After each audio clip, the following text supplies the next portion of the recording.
It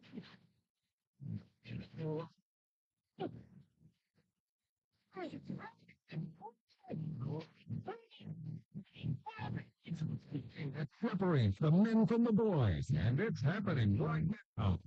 On Sports Radio 96.7, we feature a Mercer County showdown as the Lakeview Sailors host the Sharpsville Blue Devils.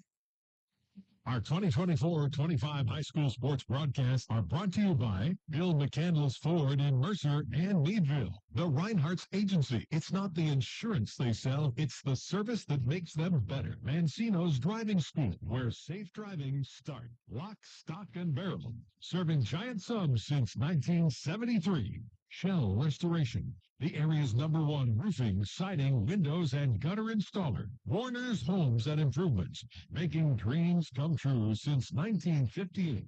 St. Paul's in Greenville, a senior living community. Grove City Area Federal Credit Union, banking but better. Attorney Bill Motor, excellence, experience, and integrity. Mercer County State Bank, community-minded since 1911. Herman's Water, when taste matters. Vay's Pub and Grill, make it special, make it Vay's. Hermitage Rotary Club, if you're struggling with prescription opioids, there is hope. Taylor Insurance, trusted for generations. Minuteman Press and One Stop Mail for all of your printing, marketing, and mailing needs. DK Auto LLC in Grove City, specializing in southern vehicles up to $15,000. The Valvoline Express Care and Car Wash in Grove City is the area's only stay-in-your-car quick lube. They're locally owned and nationally known. Drive in, drive out. It's that easy. The Valvoline Express Care and Car Wash of Grove City. Please thank this great group of sponsors for supporting all of our high school sports broadcasts all season long. Now, it's time to go to the field with our countdown to kickoff show with our game announcers, Ryan Briggs and Chris Birch. And we are live tonight here on Sports Radio 96.7 and Sports Radio 96.7 Facebook. Tonight, the Sharpsville Blue Devils on the road taking on the Lakeview Sailors. Hi, everybody. Ryan Briggs here tonight in Stoneboro, joined as usual by Chris Birch. Chris, very intriguing matchup tonight. Sharpsville 4-1. Blue Devils have been on a roll. They've won 3 straight. Lakeview looking to bounce back from a tough loss at Reynolds last week. 2 very explosive teams. 2 teams that are having very fine seasons in 2024. Yeah, I mean, I almost think, what we're looking at here is a team that has really found their identity with this Sharpsville bunch. You remember talking to Coach Piccarelli before the Week 1 game against Girard. He didn't know what this team was going to be. Well, here they are. Here we are 5 weeks in. They're 4-1, and their identity is run the football, keep the offense on the field, play good defense, win games. They're like the Michigan from last year, right? Lakeview, lots of athletes, lots of playmakers, racking up big numbers, but they've lost a couple of games and had a couple of close wins that, you realize how the potential of this team, but they really haven't kind of found that identity yet. Obviously, tonight, Coach Reddick hoping that they find theirs. Lakeview, a team that has kind of adjusted its identity here since the beginning of the season. They were a line up in the eye, run it, now more of a spread team, still running it a lot, but more or less get the ball in the athletes' hands. That's it. I mean, when you got the athletes that Lakeview has, that's what you want to do, right? Leighton Zockrell, the electric senior quarterback, doing some great things. Shell, Brewer, Skiles, the list goes on and on. They just have athletes everywhere. The key for them is getting them on the field and getting them into situations where they can make plays and not making that kind of crucial mistake that we have seen teams make against Sharpsville. So, yeah, just all kinds of, intriguing chess match type things, when you look at this game. Sharpsville and Lakeview tonight here on Sports Radio 96.7. We'll take a break. When we come back, we'll take a look at the teams. We'll also visit with the coaches, and we'll have the Minuteman Press and One Stop Mail starting lineups. More pregame after this on Sports Radio 96.7. I run a local business. With payroll, expenses, taxes, and equipment, taking care of business is a lot of work. But at my bank, I get mobile banking, online bill pay, and the financial advice I need to make the best decisions for my business.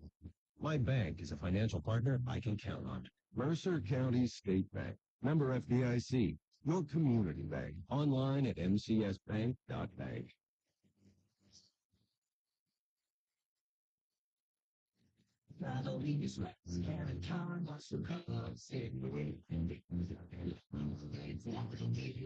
Ken Frederick here at the Bellwood Express here in Car Wash in Grove City. Experience. We're all about experience. The experience of our expert quick lube techs and also the experience we'll provide you with every oil change. You can go anywhere for an oil change, but you come here to the Bellwood Express here in Car Wash in Grove City for the experience. Drive in, drive out. It's that easy. The Bellwood Express care in Car Wash in Grove City. Hello, Shell Restoration. May I help you? Hello? Oh, I was waiting for the beep or the part that tells me what button to press. No, you're a real person. Great. I've been leaving messages all day to try and compare prices on my roof. Well, we can have one of our project managers call you to set up an appointment within an hour and be at your house for an estimate within 24 hours. Wow, that's service. Well, that's what we specialize in. Shell Restoration, the area's #1 roofing, siding, windows, and gutter installer. Call today for a free estimate. 800-663-8103. Or look for Shell Restoration on Facebook. Score big with a new checking account at Grove City Area Federal Credit Union. At the Grove City Area Federal Credit Union, you get a free checking account that offers no minimum balance, no monthly service fees, and unlimited transactions. Download their mobile app and you can get 24/7 account access and remote deposit. See them at one of their 2 locations in Grove City or online at gcafcu.org. Member NCUA, Equal Housing and Equal Opportunity Lender. Open a checking account now and score 4 tickets to a local high school sports event. Call for details. Countdown to Kickoff is brought to you by Minuteman Press and One Stop Mail in Hermitage. Minuteman Press and One Stop Mail for all your printing, marketing, and mailing needs. And we are back here at Lakeview High School on a gray, damp evening. Right now it is not precipitating, and we might get a sprinkle or two, but I think it's kind of going to be a damp evening. Field is in excellent shape. Certainly the field needed some some irrigation, if you will, Chris. But the one thing that could be a factor tonight is the wind. Yeah. You know, the wind has been gusting today, of course, with the storm system moving through. It is, in fact, at times swirled as the day has gone on, and we expect that to continue tonight. And but the way Lakeview's been throwing the ball, and Sharpsville certainly is not averse to passing, and of course the kicking game as well. Something to keep an eye on tonight. Yeah, no question about it. I mean, obviously Leighton Zockel, they'll throw it all over the field if that's what the defense gives them. We saw them do that a little bit last week against Reynolds.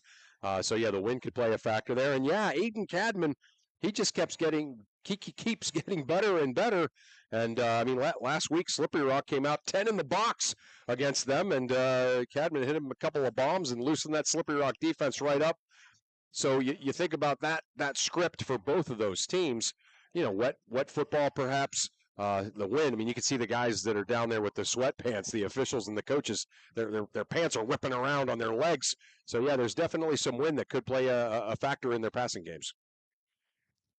The Lakeview passing game has certainly taken flight. The leading passer in Mercer County is Leighton Zackrell of Lakeview. 755 yards this year, threw for 247 yards, 20 of 33 last week, a couple of touchdowns at Reynolds in the 36-26 setback. And Zackrell is certainly a guy, he can throw short, he can throw medium, and he can throw deep. Yeah, there's certainly no issues with his arm strength, right? I mean, we've seen him air it out. And, a lot of the yards, though, that he picks up are those sort of, call them medium passing passes, to Shell, and obviously his primary target is Braden Brewer, and Skiles too. Yeah, all of those guys right around 500-600 yards receiving. But what they do is they pick up yardage after the catch, right? I mean that's where those two are great, and it makes it easy for Zockel. And then you get worried about taking that away, and that's when Zockel can hit you with the bomb. Zackrell, as we said, 755 yards this year, 6 touchdowns. He's also rushed for 168 yards and 4 touchdowns. But when you talk about running the 1-2 combination, Braden Brewer, Blake Skiles. Brewer was the feature back earlier in the season. Skiles getting the ball as a running back more so now. Skiles 389 yards, Brewer 337. They've combined for 7 touchdowns. In fact, Skiles 890 yards from scrimmage this year. They are a dynamite 1-2 combination. Yeah, I mean both of them. We've seen 2 games of Lakeview's. and certainly one of them, Boer, just wasn't going to let them lose to Mercer. And then last week, Skiles almost single-handedly brought them to victory against Reynolds. So, yeah, those two that's a special combo. Lakeview, they've had to shuffle the offensive line. Last week, tight end Garrett Guthrie moving to right guard. He's at left guard tonight. Bryson Heckman, who has started at left guard and left tackle this year, he's at right tackle. Luke Scheide goes from tackle to guard, and they've had a couple of injuries up front. Lakeview, not a very deep team, as there are a few 1A teams that are deep. Right. Lakeview, the injuries, it's kind of it's become a bit of a chess match up front, trying to get the right pieces in the right spot. Yeah, and that's the whole thing with an offensive line, right? Is you want your to your sum to equal more than your parts. And in the case of this Lakeview shuffling, you look at what Coach Reddick has basically done here is right. He's tried to fill a couple of bubbles of injuries and move some people around. Got some guys playing for the first time, and also some guys that are playing a position for the first time. So certainly something to keep an eye on. And that Lakeview line will be tested by the Sharpsville front, of course, offensively and defensively. That front four, defensively, Brian White, a couple of sacks last week, and the one at Slippery Rock, Antonio Miller. He was Antonio Cornejo, but Coach Piccarelli says he's Antonio Miller. But either way, he's at the other end, and then in the middle, Jordan White and TJ Locklear. That front four, an outstanding front four. They can stop the run, and as was evidenced last week at Slippery Rock, get after the quarterback. Get after the quarterback, right? And that's exactly what you pointed out there. The job for that Lakeview offensive line is to keep Leighton Zockerl able to kind of run around and make plays a la Doug Flutie like he likes to. Because those guys, that defensive front, they can get in there in a hurry and not allow some of that because they're really good. Of course, on the other side, that group, along with Colton Spangler and Micaiah Lenzi, the offensive line clearing the way for a very fine 1-2 combo as well in the backfield. Halfback Jaden White, fullback Gino Curry, the freshman. And that Sharpsville wants to get that ground game going, and running behind those six, that's a pretty good idea. Yeah, I mean, that's it, right? They got that huge offensive line that is getting better and better as a unit. And Jaden White and Gino Curry, what both of those guys are. It's rare to have two that are like this. Is they're those guys that as the game goes on, you get tired of tackling them. So you watch on film, you see a lot of guys that are just kind of giving it like a 72% effort because they're tired of tackling those guys, and that's it. They just wear people down. White leading Sharpsville 424 yards this year. He's also caught 7 passes. Three of those have gone to the end zone. Then Gino Curry. If there was a freshman of the year, a rookie of the year in Mercer County, he certainly would be a front runner. 279 yards, 5 touchdowns this year for the 210-pound freshman. Then, of course, the quarterback, Aiden Cadman, 423 yards, 6 touchdowns this year. Had a couple of touchdown tosses at the Rock last week. His favorite target, Aiden Pushkar, 8 catches, 192 yards. Pushkar leads the county in yards per catch, 24. Talk about the big play capability with Lakeview. Same certainly with Sharpsville. Yeah, Pushkar, what he's really good at is finding a seam in the middle of the field. And then Cadman will find him, and then he'll pick up yards after catch. That's a lot of that great average that he has. It's kind of those maybe 18-yard plays, and then he picks up another 10 or 15 with his legs. And really tough to guard when you're so worried about Sharpsville's running game. When we come back, we'll visit with the head coaches. Don't forget, we also have the Minuteman Press and One Stop Mail starting lineups here on Sports Radio 96.7. Are you or a loved one looking for a senior living residence offering independent living and personal care? Then the Heritage at St. Paul's Senior Living Community in Greenville is right for you. Heritage offers private apartments that provide the comforts of home with as little or as much personal care as you need. St. Paul's makes it easy to feel at home. Call 724-588-7610 or visit stpauls1867.org today for more information or to schedule a tour. You're independent. So are we.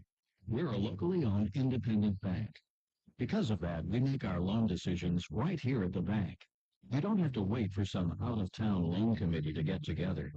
We offer fast, quick answers on your loan requests. Mercer County State Bank, member FDIC, your community bank. Online at mcsbank.bank. I'm hungry. Well, I know just the place to go. They got what I like? Oh, yeah. When? Wait, what about drinks? Well, it's a bar and grill, so yeah, you're covered. When? Because speaking of win, they've got gaming too, so you can win. Come sit down for a great meal, a great drink, a great time, or all three. Dave's Pub and Grill has just what you want. So come by for good eats, cold drinks, and the latest ways to win. Dave's Pub and Grill, East State Street, Hermitage. Picture this. If you're with a group of friends and someone offers you a loan, you don't know what's in that bill. The person who gave it to you may not even know. Unfortunately, you increase your risk and overdose. Every day, nearly 300 Americans die from a drug overdose. Get us fast. Be your own advocate. Contact Mercer County Behavioral Health Inc. and Mercer PA at 724-662-2230 or visit cdc.gov/stop overdose. Brought to you by the Hermitage PA Rotary Club and the Mercer County Opioid Settlement Fund. Countdown to Kickoff is brought to you by Minuteman Press and One Stop Mail in Hermitage. Minuteman Press and One Stop Mail for all your printing, marketing, and mailing needs. We're back on Sports Radio 96.7, and I'm joined by Lakeview head coach Blake Reddick. And Coach, obviously you played a Reynolds team last week that had certainly been impressive at times, but they had made a lot of mistakes throughout the earlier part of their season. They didn't make any of those mistakes against you, put together really a full game. Yep, that team's really coming into their own. I mean, like Coach said, that they don't have any seniors on that team, so they're still growing up over there, right, which is incredible that they're doing as well as they are without any seniors. But yeah, I mean, it's a good football team. Everybody continues to get better every week, which we're trying to do over here as well. But yeah, they played a heck of a game, and they were clean, and we weren't quite as clean. So. Right. Yeah. Again, and sometimes it's tough when you lose a game to kind of look at positives. But I mean, you guys are moving the football at will. You got to love the way your offense has been kind of clicking. Yeah, we're clicking. I mean, we're missing some shots here and there. Defensively, we definitely need to get better. Figure some things out there. Hopefully, we can do that this week. We worked on some stuff, obviously, at practice, ramping stuff up with the guys, and everybody's still healthy, and we're good to go. It's always like a kind of question that either coaches get angry that there is distractions, or they get angry that they're being asked about it, because that's a distraction. But it is homecoming here. Only your second home game, week 6, only your second home game. Yep. Homecoming. How has that week been for, distractions and stuff like that? Yeah, I mean, first off and foremost, it's not a distraction for me, but obviously the kids are thinking about homecoming a little bit. So it is a distraction. At the same time, it feels great to be home, no matter what the conditions are, whether it rains tonight, whether it snows, hails, or whatever it does. I don't care. We're home. We're playing a home football game. It's homecoming. And, yeah, we're ready to go. Distractions or not, we're just happy to be here. Right. Playing a really good Sharpsville team tonight. Obviously a team that, at the beginning of the year, Coach Piccarelli was talking about, I don't know if we're going to win a game or two. All of a sudden, they're playing really well, really put it all together last week against Slippery Rock. What are some of your concerns about Sharpsville? Yeah, they're tough, but that's Sharpsville. I mean, you see Sharpsville on the schedule, that they are a football program. They're not just a team that ebbs and flows and goes up and down over the years. Yeah. I mean, they might not win a championship every year, but they're competing for 1 year in and year out. That is a football program, and that's what we're trying to build here at Lakeview. Right.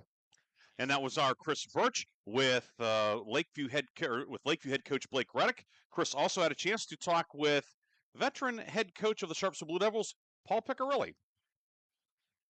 We're back on Sports Radio 96.7, and I'm joined by Sharpsville head coach Paul Piccarelli. And Coach, you got to be very happy with the way your team's been playing. A great win in the region 2 weeks ago against Reynolds, and then you play a pretty good 3A Slippery Rock team and play nearly flawless football.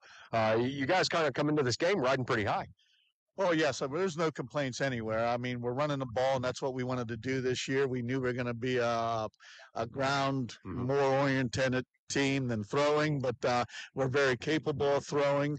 I just wish we had a little bit more athleticism on, around, but that's fine. What we lack in that, we pick up with the line. Great. Cadman really kind of picked you guys up. Slippery Rock came in, 10 guys in the box, and he was money a couple times to loosen that defense up. You got to love his development. Well, he's been a lifesaver for us. I mean, if we didn't have him this year, it would have been a lot different story. He's athletic. He can throw the ball, very intelligent on offense and defense. He sets everybody up, and a real bonus for us. Right. Hey, we were talking a little bit off air, and, obviously you're offensively, you feel really good about your ability to chew up yardage, to keep the clock rolling, all of those kinds of things. This Lakeview team, a lot of athletes, a lot of game breakers. What are some of your concerns with them? Well, that's our biggest concern. I think they got 3 or 4 more athletes than we got, and you got to keep them contained and not let them have the big play and force them to, grind it out and hopefully turn it over. And then on the other hand, we have to just pound the ball and see if we can run it and eat up clock. I mean, that's the plus we have. When you lack one thing, if we can pound the ball and eat up clock and our defense doesn't have to be out there all the time, it makes a big difference. Right. And that was our Chris Birch and Sharpsville head coach Paul Piccarelli. We appreciate Coach Pick and Coach of Lakeview for their joining us in the pregame. Time now for tonight's starting lineups. The starting lineups, as always, are brought to you by Minuteman and One Stop Mail of Hermitage. Minuteman Press and One Stop Mail. For all of your printing, marketing, and mailing needs, give them a follow on Facebook, Minuteman Press and One Stop Mail of Hermitage. First for Sharpsville on offense, the Blue Devils are led by senior quarterback Aiden Cadman, 6 feet 180, a senior. The fullback Gino Curry, 5'11", 210, a freshman. The halfback Jaden White, 5'9", 170, a senior. The wingback is Hayden McFeeters, 6 feet 220, a senior. Split end Aiden Pushkar, 5'11", 145, a senior. And the tight end is Antonio Miller, 6 feet 225, a senior. Left tackle TJ Locklear, 6'4", 370, a senior. Brian White at left guard, 5'10", 275, a senior. Colton Spangler is the center, 6'4", 250. He's a senior. Jordan White at right guard, 5'10", 230, a sophomore. And Micaiah Lindsay at right tackle, 6'1", 310, a senior. The Lakeview defense, starting defense, 5-3 alignment. The front three, Garrett Guthrie, 6 feet 235, a senior. Luke Scheide, 6'3", 245, a senior. The noseman is Bryson Heckman, 6'2", 275, a senior. The linebackers, Owen Reynolds, 5'7", 140, a junior. Johnny Husband, 6'2", 210, a senior. Tanner Vincent, 5'11", 205, a senior. Braden Boer, 5'11", 170, a senior. And Carson Boitnott, 6'1", 180, a senior. The corners are Julian Zackrell, 5'9", 145, a junior. And Blake Skiles, 6'2", 160, a senior. The free safety, Leighton Zackrell, he is a senior, 5'9", and 140. Turning things over to the Lakeview side, the quarterback is Leighton Zackrell. The fullback is Gavin Shell, 5'10", 165, a junior. Boer's the tailback. Skiles is the slot back. The left tackle, Wyatt Maxwell, 6 feet 275, a sophomore. Guthrie at left guard. Vincent at center. Scheide at right guard. Heckman at right tackle. The receivers are Julian Zackrell and Carson Boitnott. For Sharpsville, 4-2-5 alignment, the ends are Miller and Brian White. The tackles are Locklear and Jordan White. Hayden McFeeters at one inside linebacker spot. The other inside backer is Brennan Huffman, a sophomore, 5'7", 140. The corners are Vogan and Pushkar. Caleb Concar's the strong safety, 6'2", 170, a sophomore. Jaden White, the free safety, and Cadman is the nickelback. Your officials tonight, Rick Witten is your referee, Melvin Baker, the umpire, Chuck Schwartz, the head linesman, Tom Davis, the line judge, and Andy Payne is the back judge. Chris and I will take a 30-second break. We'll come back with a kickoff. It's Sharpsville and Lakeview coming up next on Sports Radio 96.7. With a new checking account at Grove City Area Federal Credit Union, you can a free checking account that offers no minimum balance, no unlimited transactions. Download the mobile app and you can get 20 account and remote deposits. They open one of their 2 locations in Grove City or online at scu.org. Member NCUA, Equal Housing and Equal Opportunity Lender. Open a checking account now and score 4 tickets to a local high school sports event. Call for details. The first quarter is brought to you by the Grove City Area Federal Credit Union. Banking, but better. Welcome back to Lakeview High School. Ryan Briggs, Chris Birch with you. Captains are heading out towards midfield. Chris, what are a couple of things you'll be keeping an eye on? Oh, I mean, it's with this game right here, there really isn't much of a mystery about this. Sharpsville wants to, just kind of keep the chains moving, keep the Lakeview offense off the field, and kind of win the game with time of possession. Lakeview obviously has to get three and outs, tackle the big Sharpsville running backs, make sure that the offense is out there a lot, and then when they're out there, they got to make plays. Captains are out at midfield. Lakeview at home tonight in the slate-colored jerseys, white numbers and letters outlined in red, slate-colored pants with the black helmets, the alternate jerseys for the Sailors, and Sharpsville in the traveling white jerseys, blue numbers and letters, blue pants, white helmets with the red stripe for West Middlesex down the middle. Those of you watching our Videographer tonight is Cole Kudiak, who is a senior. I don't know. He's a student here at Lakeview. Yeah. Gary Burke highly recommended him. So, Yes. but we put a lot of faith in Coach Burke's in his recommendation. Yeah. We're great to have Cole joining us tonight. Glad you could join us here on this final Friday of September, week number 6. Referee Rick Witten telling us that Sharpsville has won the toss. The Blue Devils have deferred their option to the second half, and we presume Lakeview will receive, and indeed the Sailors will. Although you never know. Occasionally you see it, but it will be Lakeview receiving to begin tonight's game.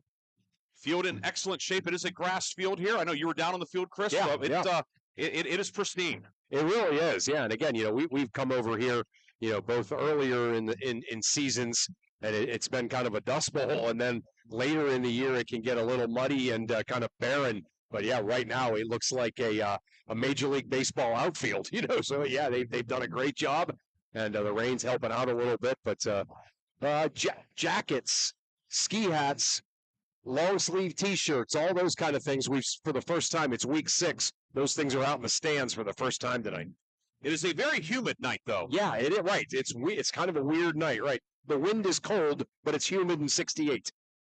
And the dew point is probably about 65 or 66. It is a sticky night, but should be a fun one here at Lakeview High School. Sharpsville will go left to right in the first quarter, away from the new scoreboard here at Lakeview. Yeah. They have the play clocks installed here as well, new bleachers as well. They've really, the upgrades here, of course, already a very, very nice facility here.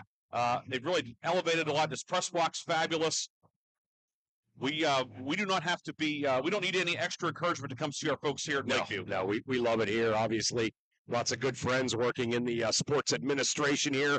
And, right, it's just one of the cooler vantage points, in the whole area, kind of looking over and the leaves are starting to change color out there. And yeah, you said it, the additions and the things that they've done at the stands here, stadium here, are really top notch. Hear the wind picking up a little bit. Rylan Picker really will be kicking off from left to right. Has it teed up in the middle of the field at the 40. Skiles and Boomer deep for Lakeview, and the kick is a line drive near side, fielded by one of the upmen at the 29-yard line, out across the 35, and brought down at the 40 on the run back for Lakeview. Carson Matheson on the run back, and good starting field position for the Sailors, beginning this drive at the 40. Yeah, Matheson was fine. You're going to kick it to me, but watch this, and pretty good return by him there, and gets the Sailors in good field position to start. Ball at their own 40-yard line. Lakeview working on the near left hash mark to begin tonight's game. We have Art Shannon back in the studio producing our game. The People's Champ doing a great job as always. First down and 10 for Lakeview. The Sailors will come out in the shotgun. 2 receivers to either side. Boynton and Boer to the right. Skiles slot left inside of Julian Zackrell. Leighton Zackrell in the shotgun, and the give is to Gavin Shell over the right side, and he'll get perhaps a yard and then be driven to the turf by the 370-pound defensive tackle, T.J. Locklear. It's a gain of 1. Yeah, looks a little just kind of almost like they put a hat on a hat the whole way across the line of scrimmage, did Sharpsville. And did a good job kind of getting off the blocks there, and really good first defensive play for the Sharpsville Blue Devils. It'll be second down and 9 at the 41-yard line. Just underway here at Lakeview High School. Ryan Briggs and Chris Birch with you tonight. 4 receivers set again. We'll see a lot of this tonight from Lakeview. 2 receivers on either side. 4-man front for Sharpsville. Play clock at 3. Zackrell throws it into the right flat. It's caught by Boer. Boer stumbles, gets away from one man, heads upfield. Boer across midfield. Boer to the 35. Boer cuts back to his left and loses his footing. He goes down at the 25-yard line, but it is going to be a pickup of 34 on the catch and run. Yeah, that's exactly what Coach Piccarelli was talking about. Is we can know what play is coming. We can put a hat on a hat, so to speak. But sometimes their athletes can get out in space and make plays. And that is exactly what Braden Boer did that time. You talked about in the pregame, they love the throw short, run long. Yes, that's it, right? Pick up all those yards with after the catch. So pick up a 34. It'll be first and 10 for Boer, his 9th catch of the season. Three receivers to the left this time, two to the right. Zackrell alone in the shotgun. Quarterback draw for Leighton Zackrell. He is going to be dropped at the 22. Antonio Miller and Jordan White, a couple of the starting defensive linemen combined on the tackle. A pickup of 3 for Zackrell on his first run of the night. Yeah, nice little play fake there by Zackrell, and able to get a nice little first down pickup, and sets up second and about 6 for the Sailors. Yeah, second and 6 at the 21-yard line. First drive of the game. 10:05 to go, first quarter. Sailors on the move. Owen Reynolds wide left, Skiles slot left, Boer slot right. Zackrell into the shotgun. Zackrell back to pass. Has time now, flushed out to his right. Zackrell looking to run. He's going to head upfield and be nudged out of bounds by Brennan Huffman right near the 20-yard line. Takes the ball Zackrell on the scramble picks up a yard. It is 3rd and 5 at the 20. As Lakeview is at the Sharpsville 20, and thus in the McCandless Ford red zone. McCandless Ford, Mercer, and Meadville. Yeah, you talked about that Sharpsville defensive line being able to pressure the quarterback. There they were right in Zackrell's grill, but Zackrell using the scamper ability that he has to get out there and at least not to allow that to be a negative play. 3rd and 5 at the 20. Zackrell in the shotgun. And the give is to Shell. Shell hesitates, and he'll get a couple of yards, but he's going to be short. Brian White, Jordan White combined on the tackle, and it will be 4th down and about 3 upcoming. The ball will be put down at the 18-yard line. 4th and 3, and not surprisingly, Lakeview will go for it. Yeah, definitely 4-down territory once they get inside here. So, really another good job by the Sharpsville defensive front there. Just nowhere for the no space. On that play for the Lakeview running backs. 4th and 3. This is the 6th play of the drive. The big play on the drive was a 34-yard catch and run by Boer, but now 4th and 3 at the 18. Owen Reynolds wide left, ball in the middle of the field. Double wing set out of the shotgun. Boer in motion from right to left. It's a scissors play. Hand up to Skiles, cuts back to his left. He's going to be hit and very close, and he's going to be short. He did not get there. Had to get to the 15, and Hayden McFeeters chopped him down at the 16. Hayden McFeeters, obviously he did not get going the wrong direction there on that great misdirection play. McFeeters made a great play, stayed home, got him low, and the Sharpsville defense holds. That scissors play, of course, a staple of the Delaware wing tee that we'll see from Sharpsville. But obviously the Blue Devils, they've seen that in practice a few times. Yeah, that's for sure. Right. That's they're running that over and over again. So yeah, it's good misdirection, but they know that defensive front knows about staying home on that. 6-play, 44-yard drive, but it will be Sharpsville ball moving left to right, ball in the middle of the field. 16-yard line. It'll be a double tight set. Split backs behind Aiden Cadman. Flanker left is Pushkar. 6-man front for Lakeview, and movement and offsides on Lakeview as the Blue Devils were into the neutral zone, and that will give Sharpsville a free 5 yards. That is the first penalty of the night. Yeah. Yeah, you hate seeing that, certainly if you're Lakeview. Against Lakeview. Give them kind of a free 5 on a first down play before the ball's even snapped. And a little bit more breathing room coming away from the goal line. Right, yeah. Just it's 5 yards just psychologically being on the good side of the 20 if you're on offense. Yeah, that's a great point. 1st and 5 now. McFeeters tight to the right, Miller tight left. Curry and White, that's Jaden White, split backs behind Aiden Cadman. Flanker left is Pushkar, out past the numbers. Again, a 6-man front for Lakeview. Turn, and the give is to Curry off the left side. Gino Curry lowers the shoulder, and he'll be brought down at the 24-yard line. The freshman picks up 3 on the first offensive play of the night.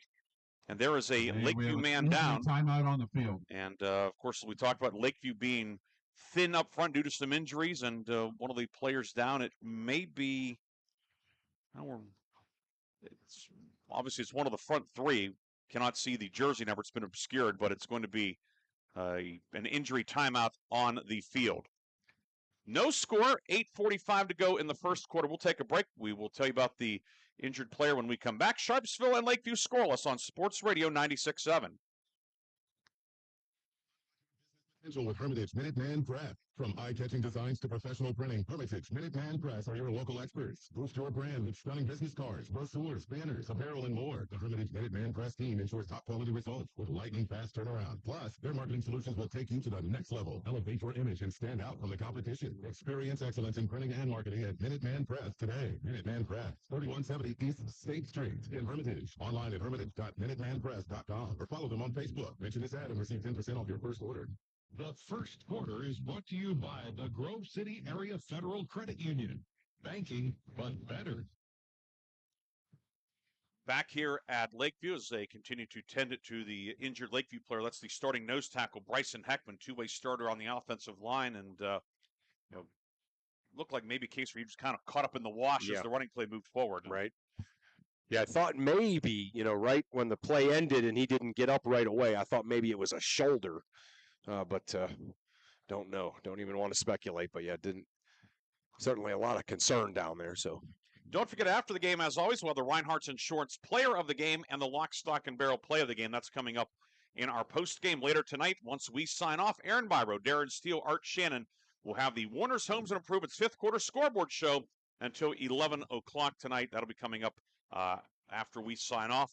A full weekend of games, 10 games total on the county schedule this week. Chris, one game last night. Of course, Harbor Creek defeating Slippery Rock up in Erie County 35-10. 2 games tomorrow. Iroquois is at Kennedy. Golden Eagles celebrate homecoming at Butalis Stadium. And then the other game tomorrow night, Sharon at Meadville in a very intriguing Saturday night matchup. Yeah. But Chris will be updating us throughout the first half as well on all the goings-ons in Mercer County and around District 10, as just about everybody's in action this week. There's one open date. Cochranton is off this week. Okay. Of course, Wilmington was off last week. Hounds are hosting at Farrell tonight. Yeah. That game is on 790 WPIC. And also on Facebook Live, Sports Radio 96.7. Mark and Bob have the call. Chris, any updates for us? Yeah. It's 7-0. Mercer Mustangs off to a great start against Sagertown. And Farrell off to a great start against Wilmington. They scored their first possession, 24-yard touchdown pass from Pegues, but to the extra point was blocked. So just 6-0 Farrell and 7-0 Sagertown. Those are the two I have so far, Briggsy. And the Lakeview player Heckman making his way over the near side, but he is holding his right wrist or forearm. He's able to walk. He's able to walk off without assistance, but certainly he's clutching at that right now, and hopefully it is that it is not as bad as perhaps it could be. Yeah. But he'll be replaced in the lineup by Wyatt Maxwell up front in that 3-man front. 2nd down and 2 from the 24, and the give is to Curry. Gino Curry slamming up the middle, following center Colton Spangler upfield. Curry will pick up 6 out to the 30, and it will be a 1st down. And hey, Sharpsville going right at the new nose tackle. They really are, yeah, right. They, again, that's a big offensive line. Blocking for those 2 big running backs. Curry, the bigger of the 2, although just a freshman, just kind of snow plowing the Lakeview defensive front down the field to pick up a 1st down. 1st and 10 at the 30, ball in the middle of the field. Blue Devils have split backs again behind Cadman, double tight set. Turn, give us to Curry off the right side, hit, and actually it's Jaden White on the carry. White across the 35 to the 36-yard line, followed Curry through the hole, and out to the 37, brought down by Leighton Sacco. First carry of the night for Jaden White, and he net 7. Yeah. And he got popped right at the line of scrimmage there, but did not go down. And then once he sort of got a little bit of a 36-yard line, kind of full steam ahead, it's really tough to bring down. And it's just so tough to bring those 2 down. I mean, it sounds like I'm oversimplifying it, but the problem with White and Curry is they're both really tough to tackle. 2nd and a long 3 from just shy of the 37-yard line. Split backfield behind Cadman, double tight set, turn, and the give is to Curry off the right side. He is hit, dragging a man forward. Curry will have the 1st down, and stacked up by the Sailor defense. As in on the stop was Luke Scheide, among others. Boyk not in there.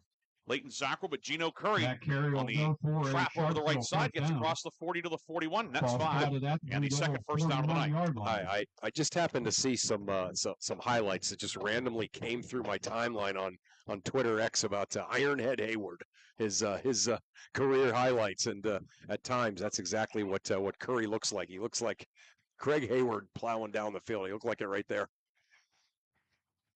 First and 10 at the 41. 8-man line now for Sharpsville. Graham Perneskian is an extra tight end to give out on the right side to Jaden White. He'll be corkscrewed down at the 43-yard line as Boitnott was able to get a hand on him and bring him down. Pickup of a couple will be 2nd down and 8. And in Sharpsville that time, everybody in tight. Yeah, everybody's in tight, and Boitnott, give him a lot of credit there for that tackling him low. That's really, I mean, it's again oversimplifying things, but White and Curry, you need to get them low. If you try to tackle them up high, it's not going to be pleasant, or it's not going to go well. Approaching the 6-minute mark here in the first half. Cadman getting the play call from head coach Paul Piccarilli on the far side. Pushkar checking back in for Perneski. Pushkar wide right, that's the short side of the field. Double tight set. McFeeters to the right, Miller to the left. Play clock at 1. Cadman gets the snap. The give on a lead play to White. Jaden White upfield to the 50 to the 45. Hurdles the man to the 40. Jaden White out in the open. Finally brought down at the 30-yard line. Pickup of 27 yards for Jaden White. First down into Lakeview territory. He reversed fields. He reversed direction 3 times, very subtly, but was able to sort of find seams all the way through, and then finally just popped down the sideline and was able to drag tacklers to pick up those last maybe 8 or 10 yards of that 27-yard run. So this drive now 6 plays, 54 yards. There was a 5-yard penalty to start, and then 49 yards rushing on 6 straight runs. 5:45 to go first quarter. Blue Devils 1st and 10 at the Lakeview 30. Now they will go with a 9-man line. The interior 5 and 2 tight ends on either side of the tackles. Curry the single back, and the give is to Curry over the right side. He'll be hit by Boitnott immediately. Garrett Guthrie gets a piece of him as well. Curry gets about a yard. It will be 2nd and 9. Boitnott coming in to make the initial hit. Boitnott, that kind of that interior linebacker there, is doing a really good job. Again, good interior tackle, and gives that Lakeview defense a little momentum here. 2nd and 9 at the 29-yard line. Sharpsville moving left to right here in the first quarter. No score here in Stoneboro. Sharpsville 4-1, Lakeview 3-2.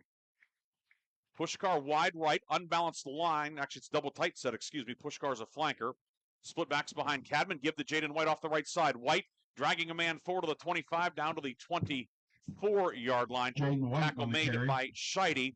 Also getting a piece of him was Wyatt Maxwell from the nose tackle spot. But Jaden White, a tough run. He'll pick up 5 to the 24. And Sharpsville has its first 3rd down of the night. It'll be 3rd and 4. Yeah, I tell you what, that was a 5-yard gain there for White and Sharpsville's offense. But you have to like what's happening here with this Lakeview defense, as Scheide wrapping him up there around the lower part of his waist and just not letting him find any space.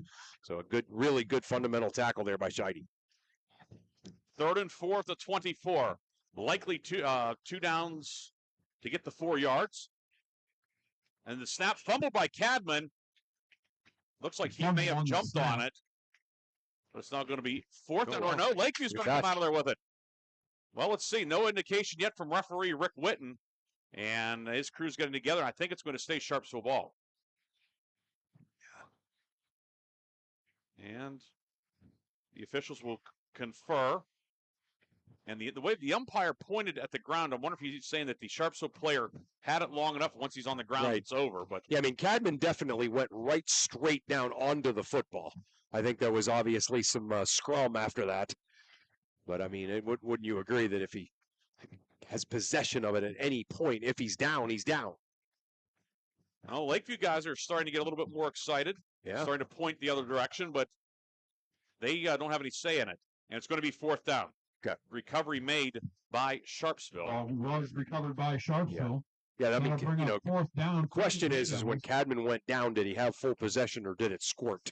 Did it squirt out of there? And I think that was the discussion. So, yeah, of course, it's Sharpsville. It's rained the last couple of days. It drizzled today, so the field's in great shape, as we said, but it is damp. It's damp, sure. And it's a humid night. Sweaty backside from the center, sweaty hands. Yep. 4th and 4 at the 24-yard line. Officially no gain on the play. Double tight set, receivers to either side. White wide left. Cadman 3-step drop, throwing the slant for White, and it is caught by Jaden White for the first down. Down to the 14, a pickup of 10. The Blue Devils convert on 4th and 4. How about Jaden White going out wide and running a great route there. Nice pass thrown by Cadman. So again, we're just putting Jaden White in situations and positions where he can make plays, and that's something I don't recall seeing before. For Sharpsville do. So a great call and a great play. 8th catch of the season for White. And he gives Sharpsville a first down at the 14 in the McCandless Ford red zone. McCandless Ford, Mercer, and Meadville. This drive has used over 6 minutes now. It's the 11th play of the drive. White wide left. Pushkar wide right. Double wing set with the tight ends are wings, and the give is to Curry. Curry over the left side. Curry to the 10. Pile moving 4, and then Curry is driven back. But he will get about 6 to the 8-yard line. We'll bring up 2nd down and 4 at the 8 with 2.5 minutes to go, first quarter. Yeah, again, just the kind of the perfect Sharpsville drive, right? As they're chewing up clock. What, about 6.5 minutes here they're chewed up on this drive. So, yeah. 2nd down and 5. 2nd down and a long 5 from the 8-yard line. Call it for McFeeder's wing right. Miller wing left, receivers to either side. Curry the single back behind Cadman. Play clock at 9. Turn give to Curry over right guard. Curry hesitates, is hit by Husband and stacked up. Curry will get about 3 to the 5. It will be 3rd and short coming for the Blue Devils. Yeah, Johnny Husband, 6'2", 210-pound senior linebacker, just kind of clogging everything up there. For Lakeview. And then the rest of the guys arrived. So Sharpsville. We saw the Sharpsville defense hold on a 4th down in the red zone. And, let's see if Lakeview's defense can do the same. 3rd and a yard at the 5. Pushkar wide right, way out at the numbers. White wide left. Double wing set. Curry the single back, and the give is to Curry over the left side. He is hit and then driven back. Boer with the initial hit, and he's going to be marked short. It's going to be 4th down and short for Sharpsville. Curry on the carry. Yep. Off the left side, Braden Boer coming in to make a stop for Lakeview. Really good job by the defensive front by Lakeview. Really kind of walling up there and just not allowing the freshman Gino Curry to get past the yard to gain. 14th play of the drive upcoming. 4th and a full yard for Sharpsville. Pushkar will be a wing to the left. White wing right. Double tight set. Everybody in tight for 4th and a yard. Turn, give to Curry, trying to wedge his way forward. Breaks out of the pile. Curry driving, spins. He's in. Touchdown, Sharpsville.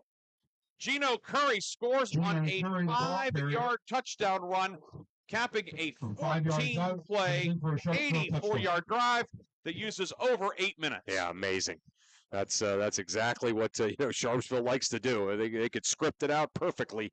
That would be it. And Sharpsville Blue Devils on the board after a long, sustained drive. Rylan Piccarilli to attempt the conversion. Logan Kent will hold. Piccarilli, 10 of 14 this year, but he's made 7 of his last 8 after a little bit of a shaky start. Kicking at the goalpost to the right. Snap is good. Kent puts it down. The kick is up, and Piccarilli drives it through. 7-0 Sharpsville. Blue Devils 14-play, 84-yard drive. We'll come back with the kickoff on Sports Radio 96.7 and Sports Radio 96.7 Facebook. Houston 73, Lock, Stock, and Barrel open their doors. We serve their first of over 3 million giant submarine sandwiches.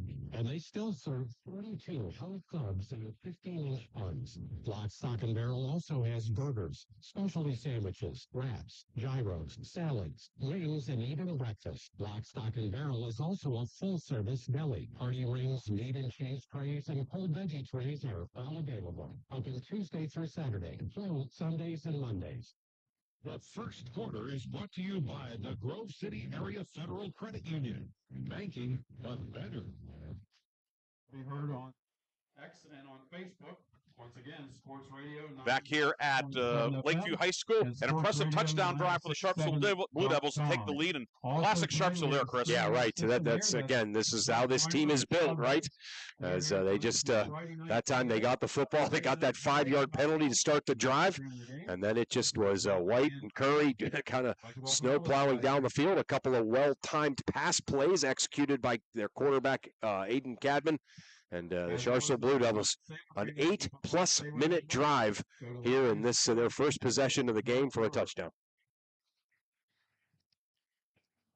8:21 officially on the drive. And now we will see Picker really kicking off. And sounds elementary, but one team finished its drive, the other didn't. That's it, right. Yep, that's exactly the big 4th down stop by Sharpsville, the key. Line drive kick by Picker, really fielded at the 20 by Boer. Boer into the middle of the field at the 30. Boer upfield to the 40. Braden Boer into the open. He's in midfield. Boer to the 35, trying to beat Piccarelli. He does. To the 20, to the 15, and finally brought down by Logan Kent inside the 15-yard line. Braden Boer, a 65-yard run back. The Sailors are in business in the McCandless Ford red zone. Yeah, Boer is electric from that return spot, right? As he just gets it, and he picks his sideline, gets one block. That's all he needs. And you think he's going to be gone every single time. That time, he almost was. And puts the Lakeview Sailors in need of some momentum right back in business. Call it the 14-yard line, so 66 yards on the run back for Boer. And we saw why Sharpsville kicked away from him on the first kickoff. That's for sure. 1st and 10 at the 14, ball in the middle of the field. Skiles slot left inside of Julian Zackrell. Boer inside of Boitnott on the right side. That's the short side. Leighton Zackrell in the shotgun. And it's a design quarterback run. Follows Shell upfield. Zackrell to 10 to the 5. Zackrell down close to the goal line, and he's going to be down. No, he's in. Touchdown. Leighton Zackrell, 14-yard run, and the Lakeview Sailors have cut it to 7-6. Yeah, that's what they can do. I think both teams' strengths were just put on display, right? The 8.5-minute drive by Sharpsville, and then Lakeview getting the football right back, making a couple of plays, long kickoff run, long run, and they're right back on the board and have a chance to tie the game up here with this extra point. Johnny Husband kicking at the goalpost to the left, looking to tie it. He is 1 for 4 this year on conversions. Zackrell is the holder. Snap is good, and we have movement as Sharpsville was offsides.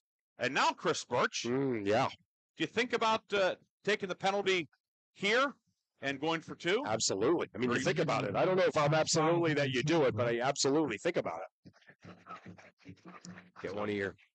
Get a little misdirection here and give another opportunity for Zackrell, Scheller, Boer to make a play, or Skiles. And what will they do? Boer's grabbed his helmet. He's looking to get back on the field. He's not on the extra point team. Look at him. Yeah, he's. Of course, the small rosters, there aren't too many guys that, well, they will send in the starting offensive line. So Lakeview will go for 2 here after the penalty. All right. First flag of the night on Sharpsville. And the ball is going to be spotted at officially the 1 1/4 mark. So 1 yard and then 9 inches. Yeah, let's see if the conversion comes from the 2.5. I know you like math, Chris. Oh yeah, especially fractions. I'm really good at that. You think I'm bad at the other stuff, but yeah. So we won't get into irrational numbers. That'll make you behave irrationally. No, that's right. 1st and goal from the 2-point attempt from outside the 1 that gives us to Blake Skiles, and he is in. Yep. The conversion is good, and Lakeview has the lead. And Chris, they crossed them up. They did. They crossed them up. Little misdirection. Great call by the Lakeview offensive guys, and Lakeview with the lead now.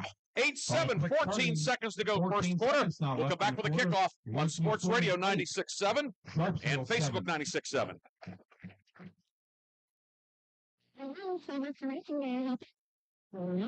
I was waiting for the beep or the part that tells me what button to press. No, you're a real person. Great. I've been leaving messages all day to try and compare prices on my roof. Well, we can have one of our project managers call you to set up an appointment within an hour and go to your house for an estimate within 24 hours. True restoration. The area's number 1 roofing, siding, windows, and gutter installation.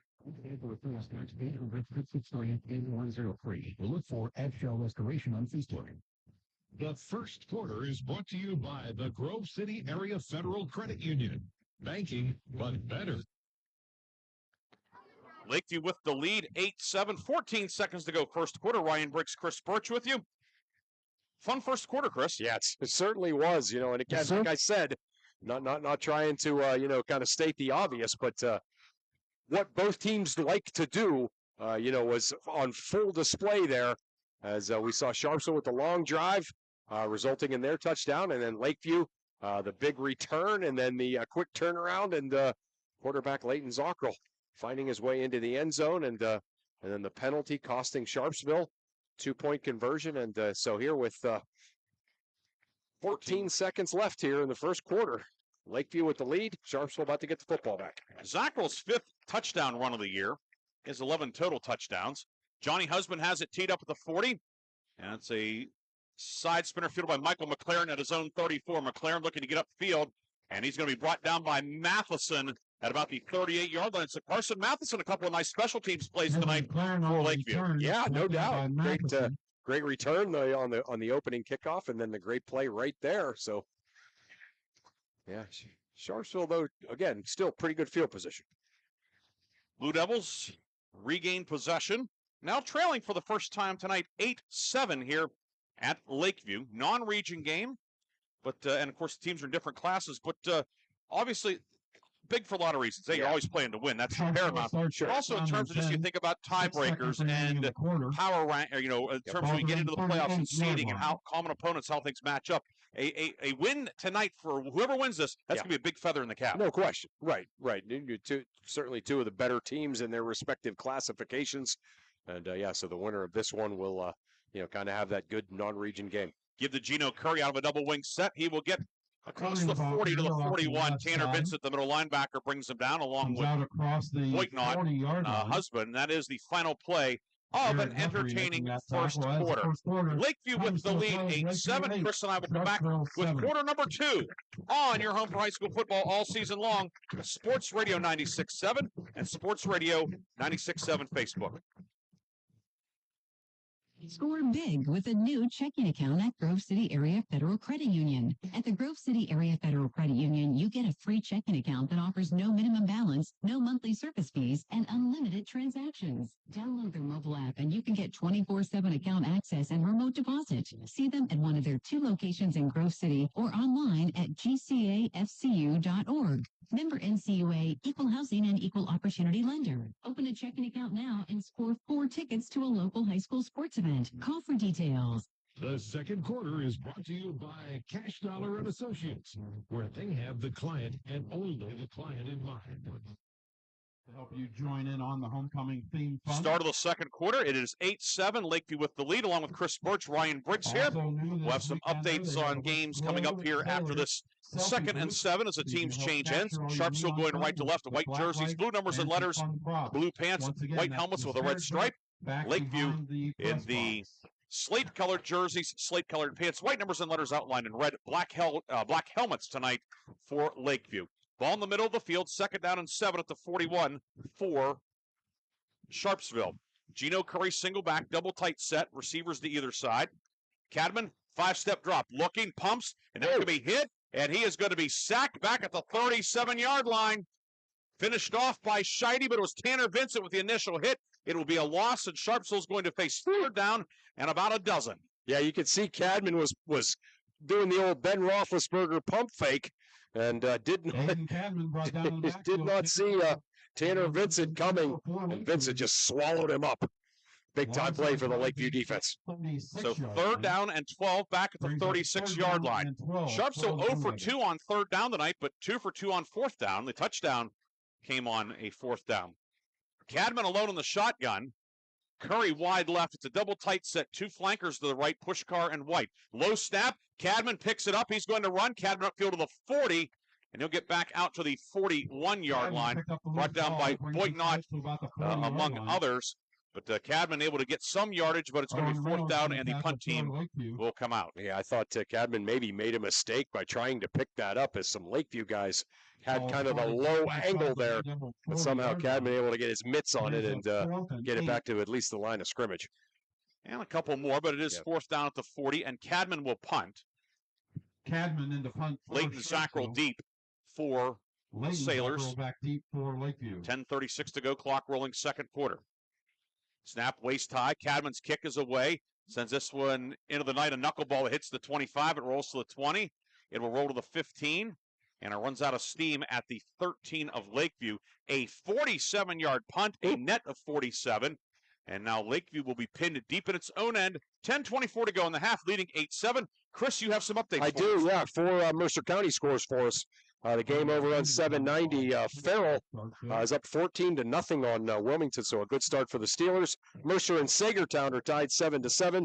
Cambridge Springs up 6-0 on Reynolds, and Oil City strikes first. They're up 7-0 on Grove City. First down and 10 back at their own. Grove City and Oil City, one of the oldest series in District 10. They've been playing for about 100 years. Wow.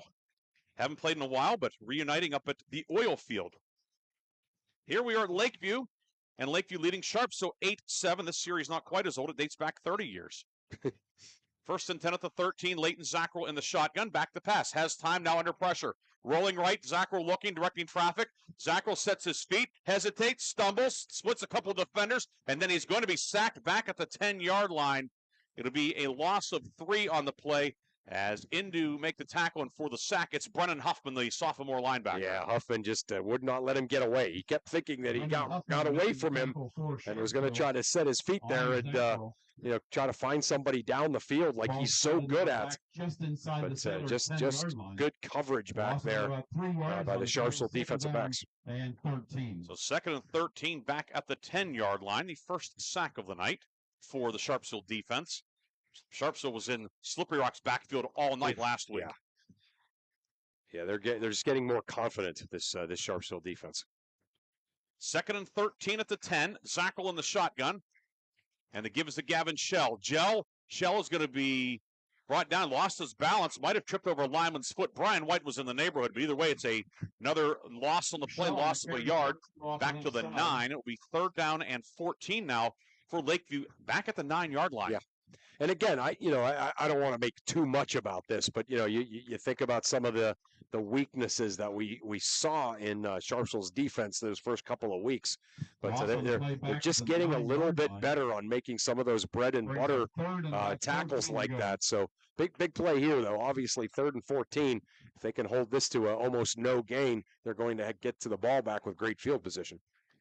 Zackrell in the shotgun, 4 receivers set. Zackrell throws it into the right flat. It is caught by Boer, and Boer is hit immediately by Jaden White. It's a gain of 4 back to the original line of scrimmage, and Lakeview will be forced to punt away the football with 8.5 minutes to go first half. Yeah, White made a nice play there, not going for the football, but he let him catch it. All right, and then I'm gonna bring you down as soon as you get it with a fundamental tackle. Great job by Braden White. Zackrell will punt.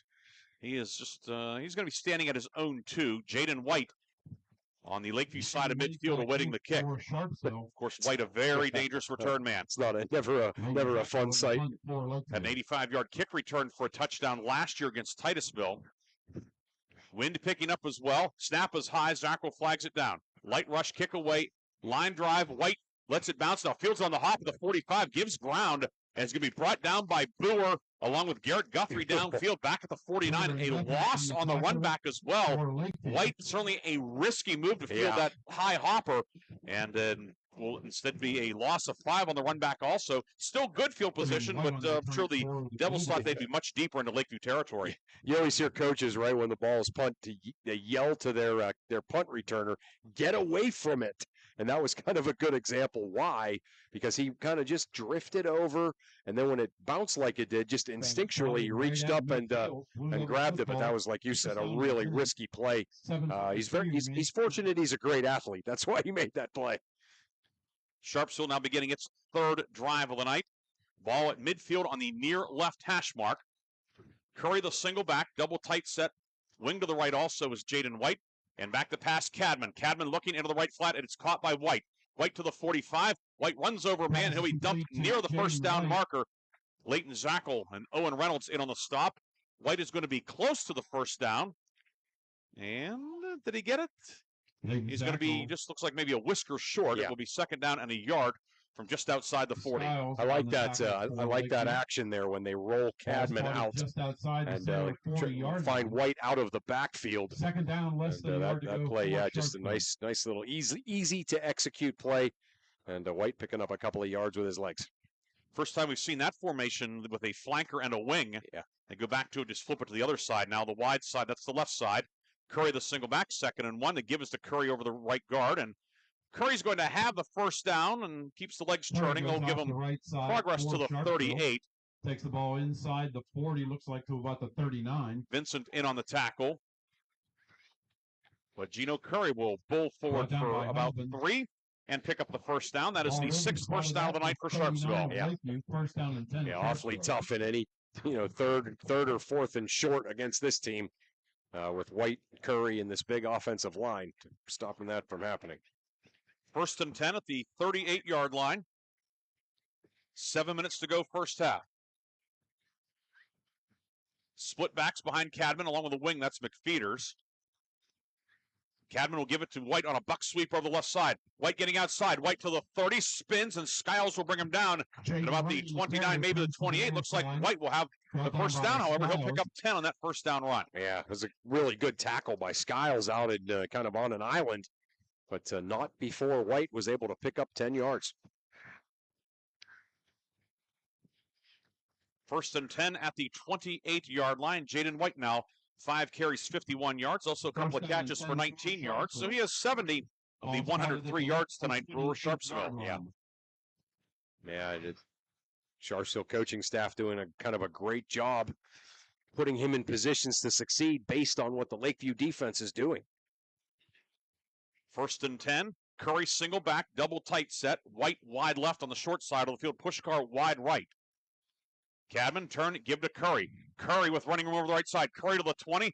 Curry looking to bounce outside. He does to the 15. And finally brought down by a hustling Garrett Guthrie inside the 15 to the 13.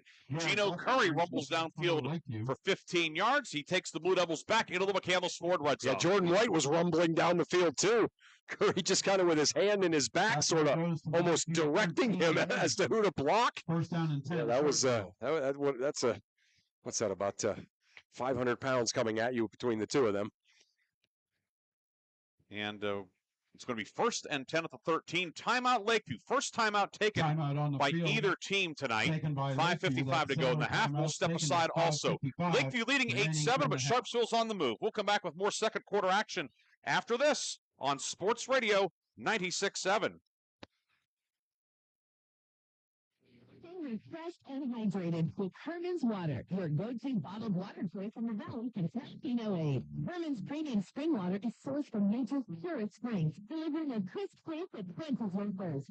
Say goodbye to dehydration and hello to hydration. Visit hermanswater.com to order your supply today that can deliver to your home or office for free. Ask about our new customer offer of 1 month free rental and 2 free bottles. Herman's Water, when taste matters. This second is brought to you by Cash Dollar and Associates. They have the client and only the client in mind. Riel, Clark, and Blair Miller. Back here at Lakeview, Sharpsville on the move. 1st and 10 at the Lakeview 13, along with Chris Birch. Ryan Briggs here. We have Art Shannon back in the studio producing our game on Sports Radio 96.7. Cole Kudiak is our videographer tonight here on Sports Radio 96.7 Facebook. Sharpsville, 1st and 10 at the 13-yard line. In Fort Benning, Georgia. Once again, as always, we like to recognize Zach and the Miller family. Thank you. See what Sharpsville does. Definitely on the move here on this first down play. 1st and 10 at the 13. Curry single back and the give to Curry. Curry is stacked up and driven back. Curry, the ball carrier off the right side. It's going to be a short gain for Curry. They'll give him 2 to the 11, bringing up 2nd and 8. A nice job by the Lakeview front there. On the initial hit for Lakeview. Who are not letting him get away, because that's what he does. You hit him, he hits you, and then he gets away and picks up big yards after that initial contact. That time, Booer not letting him get out of there. Now a timeout, an injury timeout. There's a Lakeview man on the field, seated right now, right at the 10-yard line, with 5:25 to go in the half. Of course, Lakeview lost Bryson Heckman earlier with an injury, the right forearm or right arm injury favoring it. 5:25 to go in the half. 8-7, Lakeview with the lead. Sharpsville on the move. Chris, you have some updates for us. Yeah, I sure do. Yeah, lots of games, obviously, like we talked about going on tonight. That Cambridge Springs Reynolds game, still 6-0, Cambridge Springs. Farrell still up 14-0. Mercer Sagertown still locked up at 7. Oil City scores again, Briggsy. They're up 13-0 on Grove City. Titusville up 14-0 on Northeast. Hickory, 2 quick scores to start that game. They are up 14-0 on Niles. Erie up 21-0 early on Franklin. It is Garrett Guthrie who is walking off to the near side a little bit gingerly. So that's the second man on that starting front for Lakeview. And the Sailors have been playing more of a 4-man line tonight and bringing the line back almost a 6-man front in effect. But Guthrie will check out, and the Sailors getting kind of wafer thin up front. Yeah, they really are. That's a couple of injuries there, in a game where already some guys were dinged up. So along that line. It'll be 2nd down and 8 at the 11. 5:25 to go in the first half. Coming up at the half of a first half recap, scoring and stats, and Chris and I will have the lock, stock, and barrel halftime update. That was a little bit of an appetizer for it right there. So we will have that coming up at the break. Blue Devils break the huddle. Pushkar will come wide to the left. Curry and Jaden White, the split backs. McFeeters is a wing to the left. Miller tight to the right. 2nd and 8 from the 11. Cadman turn, give, he faked it. Looking to get out to outside. Cadman cuts upfield to the 5. Cadman brought down at the 2-yard line by Boer. I don't know if that was a design keep, but it worked out. Yeah, I think he might have actually missed the handoff. But he had a great reaction to it, and all right, and he kind of tucked it and ended up finding some blockers down the field and able to certainly turn what could have been a disastrous play into something good. Picks up 10 on the play, and sometimes that's just an athlete making a play. Right. Yeah, and again, his instincts. All right, we miscommunicated, something happened. I missed the handoff, but I know what to do. I'm going to turn upfield and start running, and did a great job there. TJ Locklear back in at tackle. He was out for a couple plays. Roman Massey was in for him, the freshman. 1st and goal at the 1. 9-man line. Curry, the single back in a 3-point stance. The give from Cadman to Curry. And then Cadman gives him a shove in the middle of the back. And Curry is in. Touchdown, Sharpsville. Gino Curry scores from 1 yard out. Curry's second score tonight, his 7th of the season, and it's 13-8. Sharpsville back on top. Yeah, Curry just kind of slamming into the back of his offensive lineman, who just kind of kept the feet churning and able to get in.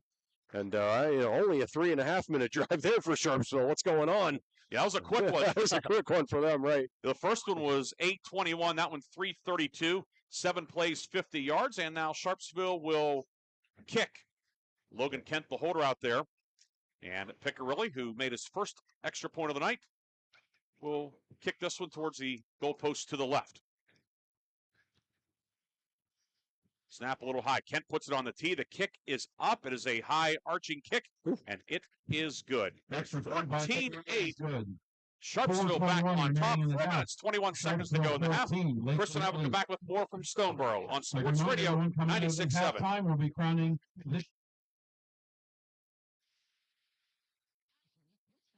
Fantastic. It's our kitchen remote. It's got me all inspired. Oh, are you inspired enough to make dessert? As a matter of fact. Is it chocolate? Oh, it's chocolate. I love you. Get inspiration all year round with a brand new kitchen from Warner's Homes and Improvements. We bring new kitchens that dreams are made of. We buy direct from the manufacturers using top quality materials with more power. Great style and functionality for a fair price. Now Warner's for the kitchen's free. Warner's Homes and Improvements on Route 19 in Mercer or online at warnersconstruction.com. The second quarter is brought to you by Cash Dollar and Associates, where they have the client and only the client in mind.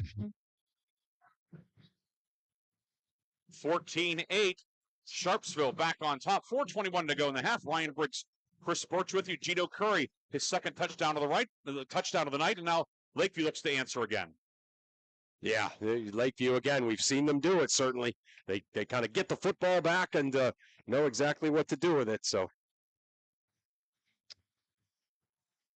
Last time Sharpsville kicked off, Braden Boer returned it 66 yards to the 14, setting up Leighton Zackrell's quarterback run into the end zone. We'll see what the Blue Devils elect to do. The first kickoff was a short one that was fielded and returned to the 40 by Carson Matheson. Piccarilli kicking off from right to left. Wind has been swirling here tonight. Boer Set to kick off. deep along with Skiles. We've not called Skiles' name a whole lot tonight. He did score the two-pointer. Kick angle to the far side. Matheson fields it at his own 28. Matheson far side. And he'll be chopped down by Will Vogan at the 34-yard line. Good coverage that time from Sharpsville. And it all started with the directional kick. Yeah, good directional kick. And let's see what Sharpsville does here. What Lakeview does here. As you kind of get the sense, don't you, that even though just a 6-point lead, it's kind of imperative for Lakeview to kind of make something happen here. As this Sharpsville offense, again, is so difficult to stop, and they take up so much time with their drives that it puts so much more urgency on every offensive possession when you're the other team. Of course, Sharpsville won the toss and elected to defer. Right. 9 on the play clock as Lakeview breaks the huddle. 2 receivers to either side. Shell to the right of Leighton Zackrell in the shotgun. He gets a snap. He will go around right end. Stiff arm on Miller. Zackrell upfield to the 40. Leighton Zackrell midfield. Cuts back to his left. Cuts right to the 40. To the 30. And he'll be nudged out of bounds by Aiden Pushkar. A big run for Zackrell down to we're going to put him at the 28-yard line. A pickup of 38 yards for Leighton Zackrell. Yeah, Zackrell, he just called his own number there and was able to change directions a couple of times. And then I loved at the end, he just kind of glided out of bounds, saying, I'm not going to give you a chance to give me a shot into the pit there. Into the long jump pit there, yes. Pit, yeah. Although if you came at the pit from that angle, it'd be a foul in the springtime. Yeah, that's true. Yeah, right. But nothing foul about that for Lakeview. 1st and 10. The Sailors will now go to an empty set. 3 receivers left, wingman to the right. Skiles wide right. Zackrell alone in the shotgun. Zackrell, 360-degree spin, throws it left side, and it's going to be caught in the left flat. That is Boer upfield. And pass complete. Boer brought down by Vogan. Goes down near down to the 21-yard line. Gain of 7 on the play. So years ago, North Carolina State, when Bo Ryan was the coach, ran the old whirly bird off. Yeah. That was the whirly bird screen pass. Yeah, I remember that. But yeah, I don't know if he was trying to freeze the safety by doing that or what, but yeah, he did it. And I don't care if you spin 3 or 4 times. If you get the ball out into Boer's hands, it's always a good thing. Zackrell out 3 of 3 for 46 yards after that 8-yard completion. 2nd and 2 from just outside the 20. Zackrell again, 3 receivers left, Skiles wide right. Quarterback draw. Zackrell into the middle of the line, and then he is going to fight forward. He'll be a little bit short. He'll get officially about a yard. Sharpsville now into the McCandless Ford red zone. McCandless Ford, Mercer, and Meadville. It's going to be 3rd down and a yard inside the 20 at the 19-yard line as we're under 3 minutes to go in the first half. Sharpsville leading 14-8. Sailors 2 timeouts. Sharpsville has all 3 timeouts remaining. Yeah, that's a good catch too. Certainly, lots of clock left when everybody's got all these timeouts. So I know Lakeview is just focused right now on making something happen and getting the ball back into the end zone. Julian Zackrell, wide right. Boer in the slot along with Shell. Zackrell comes under center. It's Leighton Zackrell on a sneak. Bounces off a couple men. Now goes over the left side, and he will have the first down. Brought down by McFeeters. Off the left side. And also in on the tackle He's going to give was Cadman. But not your garden variety quarterback sneak, but very effective. No, he just looked there for a second like they were going to be able to stand him up at the line of scrimmage. But the offensive line kind of kept grinding. He found just enough of a spot that he was able to bounce out, get off tackle, and pick up a couple of yards. They will put the ball down at the 15, the front point of the ball, touching the 15, as public address announcer par excellence Chuck Moon said. 1st and 10 at the 15. 3 receivers right, 2 to the left. Zackrell in the shotgun. Zackrell to Boer in the right flat. He's in trouble. Breaks a tackle, however, Boer upfield, and he will be spun down by McFeeters at the 10. It's a gain of 5, and it looked like it was going to be a loss of 5. Yeah, all 3 games that we've called this year for Lakeview, He just does. He does at least one time where you say, "How did he do that?" Right? He slipped a little bit there, and then was able to somehow get his footing and find a seam and pick up an impressive chunk of yardage there to set up 2nd and short. 2nd and 5 at the 10. Under 90 seconds to go in the half.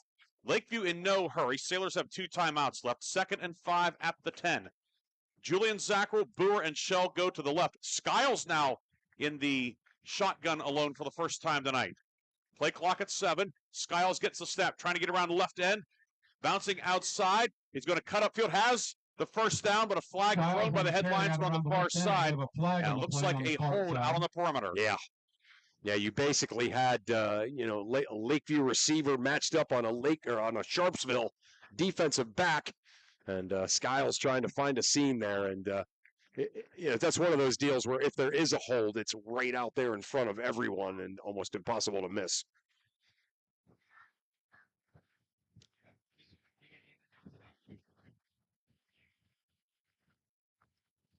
Penalty is holding against Lakeview. And it is holding, and we'll see if it's enforced from if the spot was upfield or no, it's going to be at the line of scrimmage. So it's going to come back to the 20, which was the line of scrimmage, and now 2nd down and 15 with 1:02 to go in the half. Yeah. Skiles picked up about 6, but it's wiped out on the holding penalty. Just the 2nd flag of the night on the Sailors. Ball back to the 20-yard line, 2nd and 15. Zackrell out of the shotgun, throws a slant, caught by Boer. He is drilled at the 10-yard line. Took a shot from Jaden White, then McFeeters finished him off, but Lakeview gets back to penalty yardage. It will be 3rd down and 5 at the 10. And we have a timeout taken by Lakeview. We'll take it as well. 49 seconds to go in the half. With 49 seconds. Lakeview's on the move. Sharpsville leads 14-8 on Sports Radio 96.7.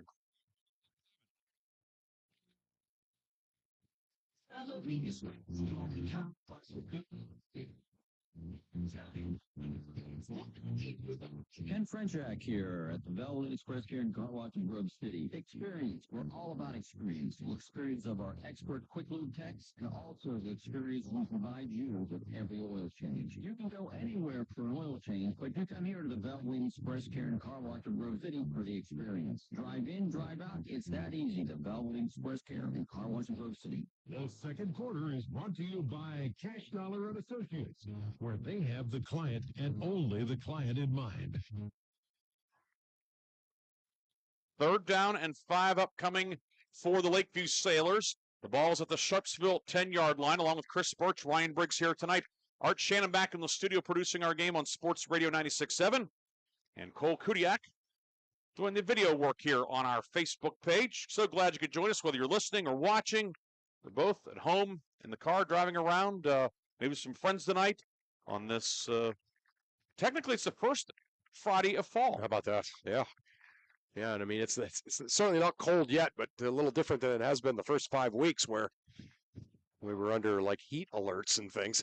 3rd and 5 at the 10-yard line.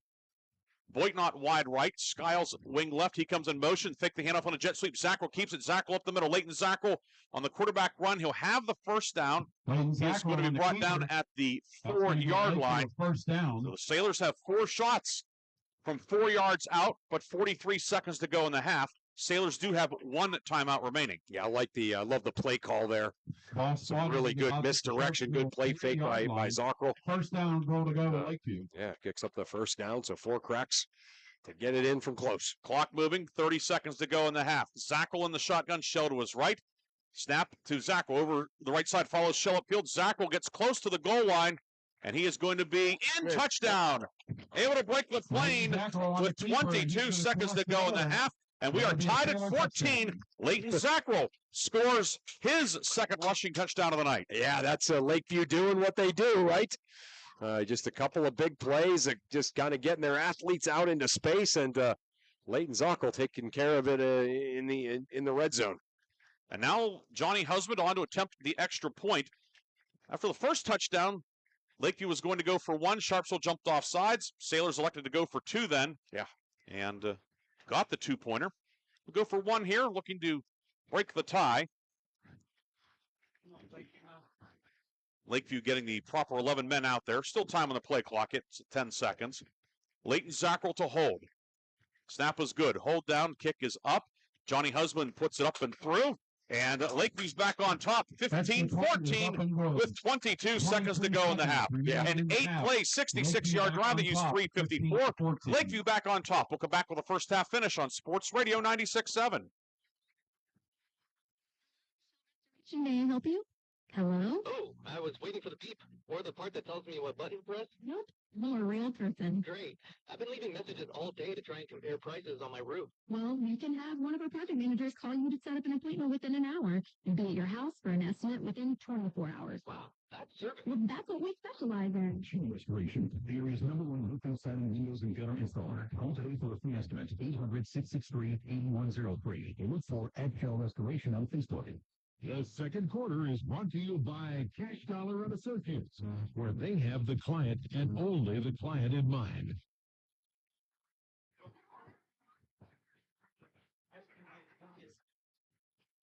Lakeview back on top, 15-14, along with Chris Birch, Ryan Briggs here.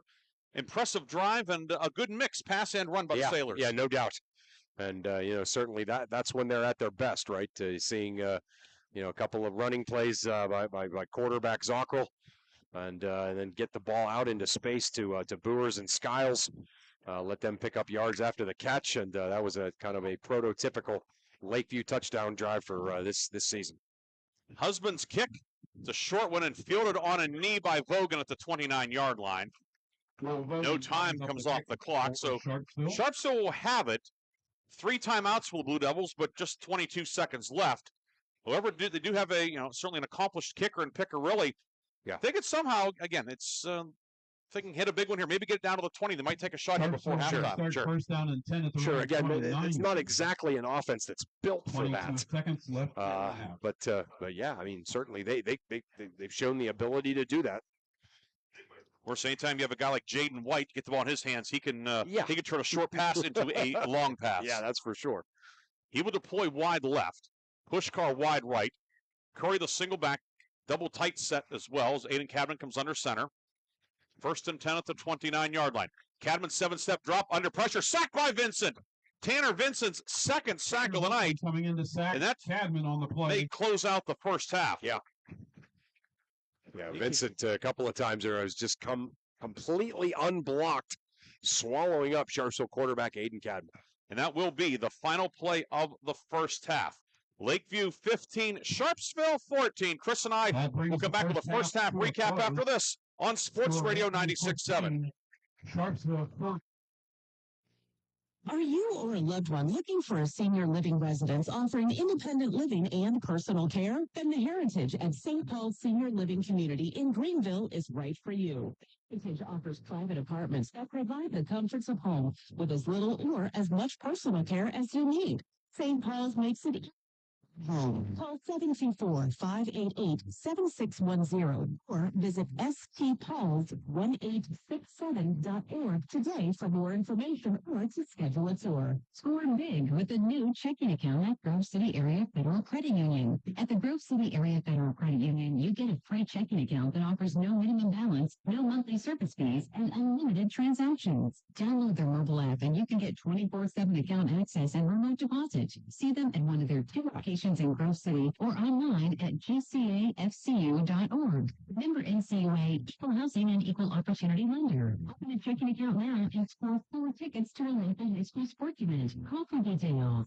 Up to certain limits, traditional IRAs allow individuals to make tax-deductible contributions. Also within certain limits, individuals can make contributions to a Roth IRA with after-tax dollars. Please call David O. Cashdollar CFP, Timothy D. Cashdollar CRC, and Eric W. Montgomery CFP to find out which IRA suits your objective at 724-458-5233 or stop in at 115 Erie Street, Grove City, Pennsylvania 16127. Registered representatives offering security fees to Cetera Advisor Networks LLC, member FINRA, SIPC. Dave Cashdollar and Eric Montgomery also offer advisory services to Cetera Advisor Networks LLC, a registered investment advisor. Cashdollar and Associates LLC is not a subsidiary nor controlled by Cetera Advisor Networks. Some IRAs have contribution limitations and tax consequences for early withdrawals. For complete details, consult your tax advisor or attorney. Distributions from traditional IRAs and employer-sponsored retirement plans are taxed as ordinary income, and if taken prior to reaching age 59.5, may be subject to an additional 10% IRS tax penalty.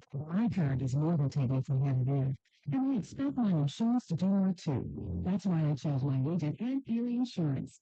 They offer first accident forgiveness and the service I deserve at a price I can afford. Your Erie agent in Hermitage is Reinhart's Insurance. Get a call to 724-314-291. Erie Insurance Services are provided through your following insurance. Erie Insurance Company, Erie Insurance Company, with head with the flagship city insurance company, home offices in Pennsylvania. Erie Insurance Company, New York, home offices in Rochester, local opportunity insurance. The halftime show is brought to you by Locked, Stock, and Barrel, serving giant subs to the Shenango Valley since 1973. We are back here at Lakeview High School, 15-14. Lakeview leading Sharpsville in a good one tonight. Ryan Briggs, Chris Birch with you. We have Art Shannon back in the studio and Cole Kudiak on the video camera tonight on our Sports Radio 96.7 Facebook page. Chris, before we get into the first half numbers, the scoring and stats, etc., your first half thoughts. Again, this Sharpsville offense, that is so built and designed to have long, sustained scoring drives, able to do that twice, chew up essentially one of the 2 quarters worth of time on their 2 scoring drives. But Lakeview obviously can score quick strike offense with a lot of big playmakers, and they've come back with two quick scoring drives of their own. And I think we're just going to see more and more of that. I think the key for Lakeview, they cannot get down 2 scores, obviously, to this Sharpsville team. Leading by a point here at the half, Lakeview, however, we had 2 touchdowns scored by each team, and one player scoring both of them for the respective squads. Yep. Gino Curry for Sharpsville, Leighton Zackrell for Lakeview. Scoring recap in this one, there were a pair of touchdowns scored in the first quarter. They came in the last half minute or the last 35 seconds of the quarter. Gino Curry, 5-yard touchdown run, capping a 14-play, 84-yard drive that used 8:21. Rylan Piccarelli with the extra point, and Sharpsville had the lead 7-0. It was a short-lived lead, however. Braden Boer returned the ensuing kickoff 66 yards down to the 14. And on the only play of the drive, Leighton Zackrell, a 14-yard designed quarterback run, takes it into the end zone, made it 7-6 with 14 seconds to go in the quarter. Lakeview lined up to kick. Sharpsville jumped off sides. Lakeview went for 2, and Blake Skiles scored the 2-point run to put the Sailors up 8-7. Sharpsville reclaimed the lead with 4:21 to go in the half. A 7-play 50-yard drive that used 3:32, capped by Curry's 1-yard run. Piccarelli's extra point made it 14-8. Lakeview then answered with another touchdown of its own, an 8-play 66-yard drive that used 3:59. Zackrell scoring on a 4-yard run. Johnny Husband broke the 14-14 tie with an extra point, 15-14 the lead, and that is our halftime score. When we come back, team numbers, individual numbers, and Chris will have the Lock, Stock, and Barrel halftime update here on Sports Radio 96.7. At Grove City Area Federal Credit Union. At the Grove City Area Federal Credit Union, you get a free checking account that offers no minimum balance, no monthly service fees, and unlimited transactions. Download their mobile app and you can get 24/7 account access or local frontage. See them at one of their 2 locations in Grove City or online at gcafcu.org. Member NCUA, Equal Housing and Equal Opportunity Lender. Open tickets to a local high school sports event. Local details. Unlock your business potential with Hermitage Minuteman Press. From eye-catching designs to professional printing, Hermitage Minuteman Press are your local experts. Boost your brand with stunning business cards, brochures, banners, apparel, and more. The Hermitage Minuteman Press team ensures top-quality results with lightning-fast turnaround. Plus, their marketing solutions will take you to the next level. Elevate your image and stand out from the competition. Experience excellence in printing and marketing at Minuteman Press today. Minuteman Press, 3170 East State Street in Hermitage. Online at hermitage.minutemanpress.com or follow them on Facebook. Mention this ad and receive 10% off your first order. Stay refreshed and hydrated with Herman's Water, your go-to bottled water choice in the Valley since 1908. Herman's premium spring water is sourced from nature's purest springs, delivering a crisp taste that quenches your thirst. Say goodbye to dehydration and hello to hydration. Visit hermanswater.com to order your supply today. They can deliver to your home or office for free. Ask about our new customer offer of 1 month free rental and 2 free bottles. Herman's Water, when taste matters.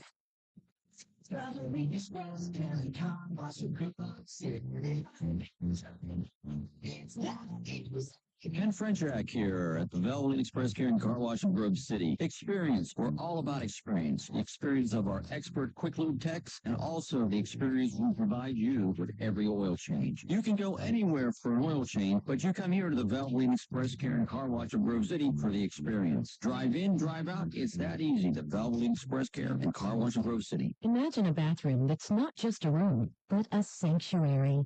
At Warner's Homes and Improvements, they believe in taking the time to get it right. That's why they are proud to introduce their bathroom installation service, where done in a day is a thing of the past. Experience the difference of a bathroom designed for you, not the clock. Visit Warner's Homes and Improvements on Route 19 in Mercer or at warnerconstruction.com. Warner's Homes and Improvements, where your bathroom is our masterpiece. Don't rush perfection. The halftime show is brought to you by Lock, Stock, and Barrel, serving giant subs to the Shenango Valley since 1973.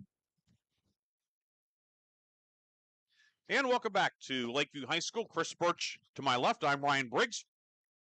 15-14 is our halftime score.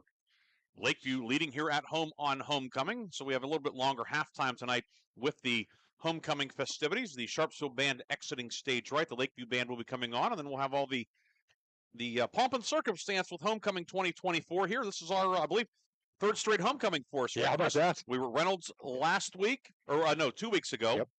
And last week was... No, we were at Sharpsville 2 weeks ago. Reynolds last week. That's right, yes. Yeah, both homecomings, yes. Yep, so homecoming's there, and always a fun time of year, and certainly very festive and very entertaining first half of football. We gave you the scoring recap in our last segment, and now for the statistical recap.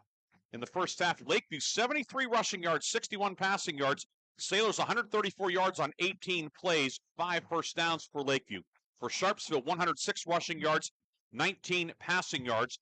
The Blue Devils 125 yards on 25 plays. Sharpsville with 9 first downs. For Lakeview, quarterback Leighton Zackrell, 5 of 5, 61 yards. All 5 completions have gone to Braden Boer. Zackrell also 9 carries, 69 yards, and 2 touchdowns. Gavin Shell has run the ball 3 times for 2 yards. Blake Skiles 1 carry. It went for 2 yards. On the Sharpsville side, Aiden Cadman 2 for 2 for 19 yards. Both completions went to Jaden White. White 5 carries for 51 yards. Gino Curry is the leading ground gainer for Sharpsville, 52 yards on 13 carries. Cadman 5 runs for 3 yards. Penalties, Lakeview 2 flags for 15 yards. Sharpsville 1 penalty for 1 yard. We have not had a turnover. In fact, Chris, we've not had an incomplete pass tonight. Wow, that's an incredible stat right there. Sharpsville 0 for 3 on third down, but 2 for 2 on fourth down. Lakeview is 2 for 4 on third down. Time of possession, Sharpsville with an edge of 4 minutes and 10 seconds, 14:05 to 9:55. 15-14 is our score. Lakeview on top. For the updates for the other games in the area, it's time to pass the baton off to Chris Birch. He has tonight's Lock, Stock, and Barrel halftime update brought to you by Lock, Stock, and Barrel, located in the Sharpsville Plaza in Sharpsville. Open 9 a.m. to 7 p.m. Tuesday through Saturday. Chris, without further ado, update the listeners and viewers as to what's going on around the area. Yeah, with pleasure, Ryan. Thanks a lot for the intro and the great work there on the first half stats. In the game over on 790 WPIC, the Farrell Steelers really kind of flexing their muscles, showing off that speed. They are up 26-0 on Wilmington, so the Steelers right back in business. Mercer Sagertown, I keep waiting for an update. I'm getting updates. It's just the score hasn't changed. Still 7-7 there. So the Mustangs in a dogfight. Okay, Sagertown just scored. Thank you. Breaking news. Sagertown just scored. So 14-7. Sagertown now up over Mercer. Cambridge Springs has jumped up 14-0 on that kind of surging Reynolds team with that great win last week against Lakeview. Those are the last two teams to win the 1A title in District 10. That's right. Reynolds 3 years in a row, Spa last year. Yep. Conneaut's up 13-0 on Maplewood. Greenville continuing to roll. They are up 21-0 on Northwestern. Corey up 14-7 on Mercyhurst Prep. Fairview is up 6-3 on Seneca. Hickory, no problems with Niles. They are up 21-0 on that Niles team. If I may jump in, it's actually 28-0 now. 28-0. Up to the moment update. Definitely rolling, right? Yeah. Yes. Literally rolling. Grove City scored late in the half to cut it to 13-7. So the Oilers up 13-7 on Grove City. Titusville, we saw how good they are. They're no problems tonight with Northeast. They're up 26-0. Last night, Harbor Creek defeated Slippery Rock 35-10. Warren is up 7-6 on Girard. So Warren, struggled this year, but they must be playing some pretty good football against a pretty good Girard team. Well, they're both 0-5. 0-5. Okay, yeah. So I mean, I thought Girard was good the night we saw him. How about that? Mark Brooks is head coach. Right. You can take that to the. You can bank on that. But no question. They're locked in a good one with Warren. Ways to go. Yeah. Ways to go. Yeah. How about this one, Briggsy? Fort LaBeouf, who we know has beaten Farrell and Grove City this year, they are losing to General McLean 21-0. So the Lancers are back a little bit, huh? They are. They certainly, I think, are the favorite in 4A this year. Yeah. Remember on opening night they went down to Newcastle, who's undefeated still, right? And had a chance to send it to overtime with a 2-pointer late, didn't get it, but. Yeah. And Fort LaBeouf certainly playing well, but they have they had a late interception. They had a goal line stand to beat Corey. Beat Farrell late. I mean, they've been living on the edge as of late. Right. Yeah, no doubt. A couple other ones. Erie is up 21-0 on Franklin. That was a while ago. I'm sure it's much more than 21 now for the for Erie. McDowell is up 21-0 on Villa. That's an Ohio school. Villa Angela St. Joe's. Yes. And you mentioned Newcastle. They're undefeated, but they got their hands full tonight. They're losing to Aliquippa 27-7. Laurel and Northgate are tied at 0 at halftime, and Neshannock is up 17-0 on Shenango. So some good games going on over in Lawrence County. Yeah, you mentioned Shenango and Laurel, Neshannock. Then Union and Mohawk are playing too. Those teams all used to play. Lakeview used to play those teams in the 60s and 70s. The old Tri-County League. Wilmington, Slippery Rock in there. Mercer also back in the days of yesteryear. And of course, Sharpsville has played some of those schools as well intermittently over the years.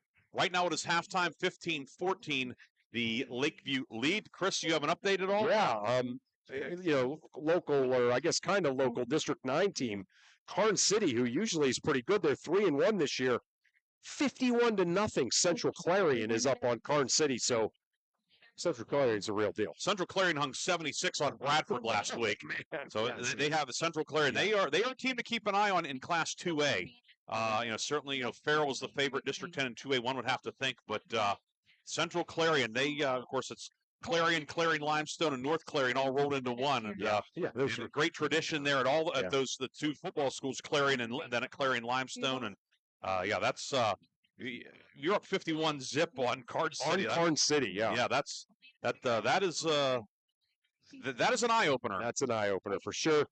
Just got an update from our buddy Eric Thomas calling that Mohawk Union game.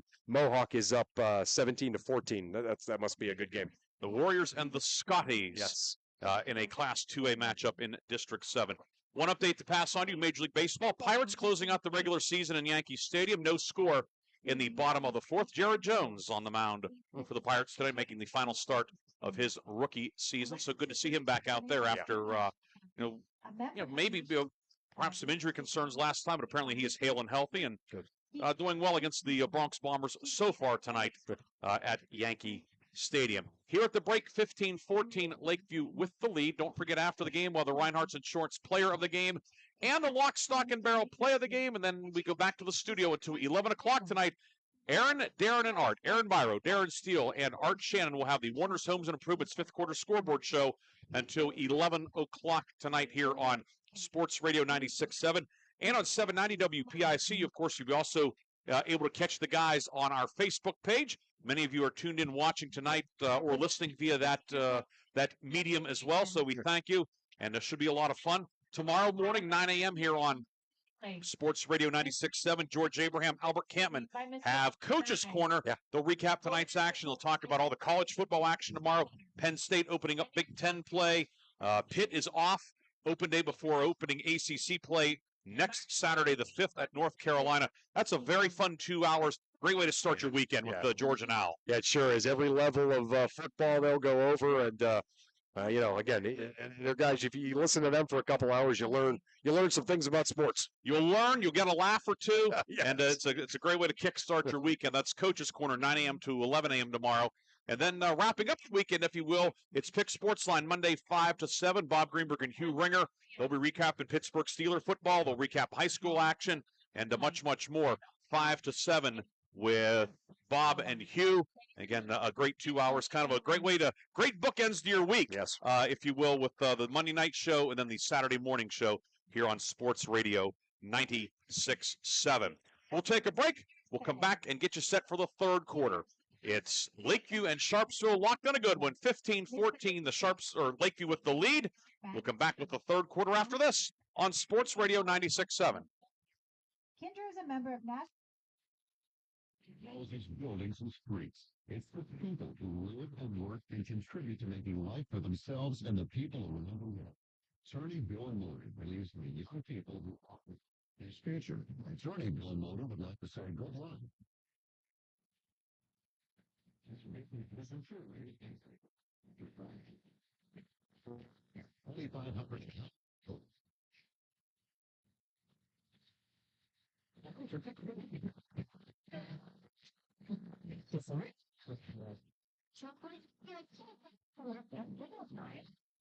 A new kitchen from Warner's Homes and Improvements. We create new kitchens that dreams are made of. We buy direct from the manufacturers, using top quality materials with no shortcuts. The latest in style and functionality for a fair price. Call Warner's today and get inspired. Warner's Homes and Improvements on Route 19 in Mercer or online at warnersconstruction.com.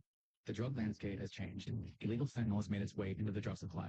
Synthetic opioid, up to 50 times stronger than heroin, up to 100 times stronger than morphine. It only takes the tiniest amount to cause a fatal overdose.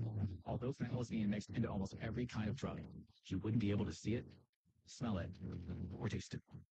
Know the dangers. Contact Mercer County Behavioral Health, Inc. in Mercer, PA at 724-662-2230 or visit cdc.gov/stop-overdose. Brought to you by the Heritage PA Rotary Club and the Mercer County Opioid Settlement Fund. I'm hungry. Well, I know just the place to go. You got what I like? Oh, yeah. Win? Wait, what about drinks? Well, it's a bar and grill, so yeah, you're covered. Win? Speaking of win, they've got gaming too, so you can win. Come sit down for a great meal, a great drink, a great time, or all three. Blaze Pub and Grill has just what you want. So come by for good eats, cold drinks, and the latest ways to win. Blaze Pub and Grill, East State Street, Hermitage. Did you know that Mancino's Driving School can give you your driver's test? That's right. Mancino's Driving School provides an approved Pennsylvania Department of Education certified driving course as well as behind-the-wheel training. Mancino's Driving School offers one-on-one, on-the-road driving lessons 7 days a week with day and evening hours. They use only certified driving instructors that have undergone extensive background investigation. For details or more information on adult training, go online to mancinosdrivingschool.com. The third quarter is brought to you by Warner's Homes and Improvements, making dreams come true since 1958.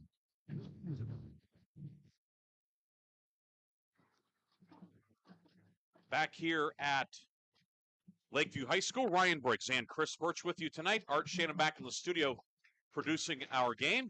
And tomorrow night, very intriguing non-conference game. Sharon going up to Meadville. You know, the Tigers, after back-to-back wins over Hickory and Farrell, go up to Meadville on a Saturday night. That's going to be a tall task for Coach Mack and his team. Likewise, going to be a tall task for Meadville, too. That should be a lot of fun. Yeah, no doubt about that.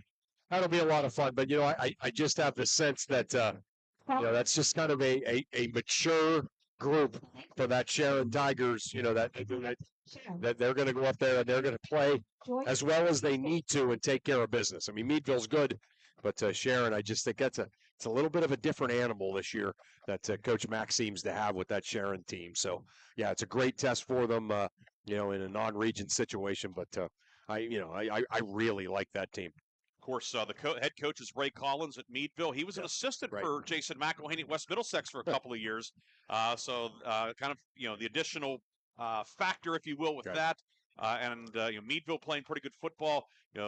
Meadville not going to do anything fancy. That the lineup, that Delaware wing tee, and come right at you. Although the Dogs are throwing a little bit more than they have in the past. Yeah, they must have somebody who can throw it, right? They have two guys can throw, actually. Yeah, that's that always, these guys, these coaches, and he runs the football. Well, yeah, wait till he gets somebody who can throw it, then it changes things a little bit. And so yeah, Coach Collins, he knows he knows how to put people in positions to have success. We've seen him do that before.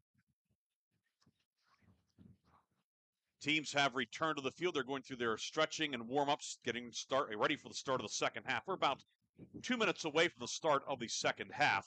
Lakeview in the slate-colored jerseys with the slate-colored pants, white numbers and letters outlined in red, black helmets.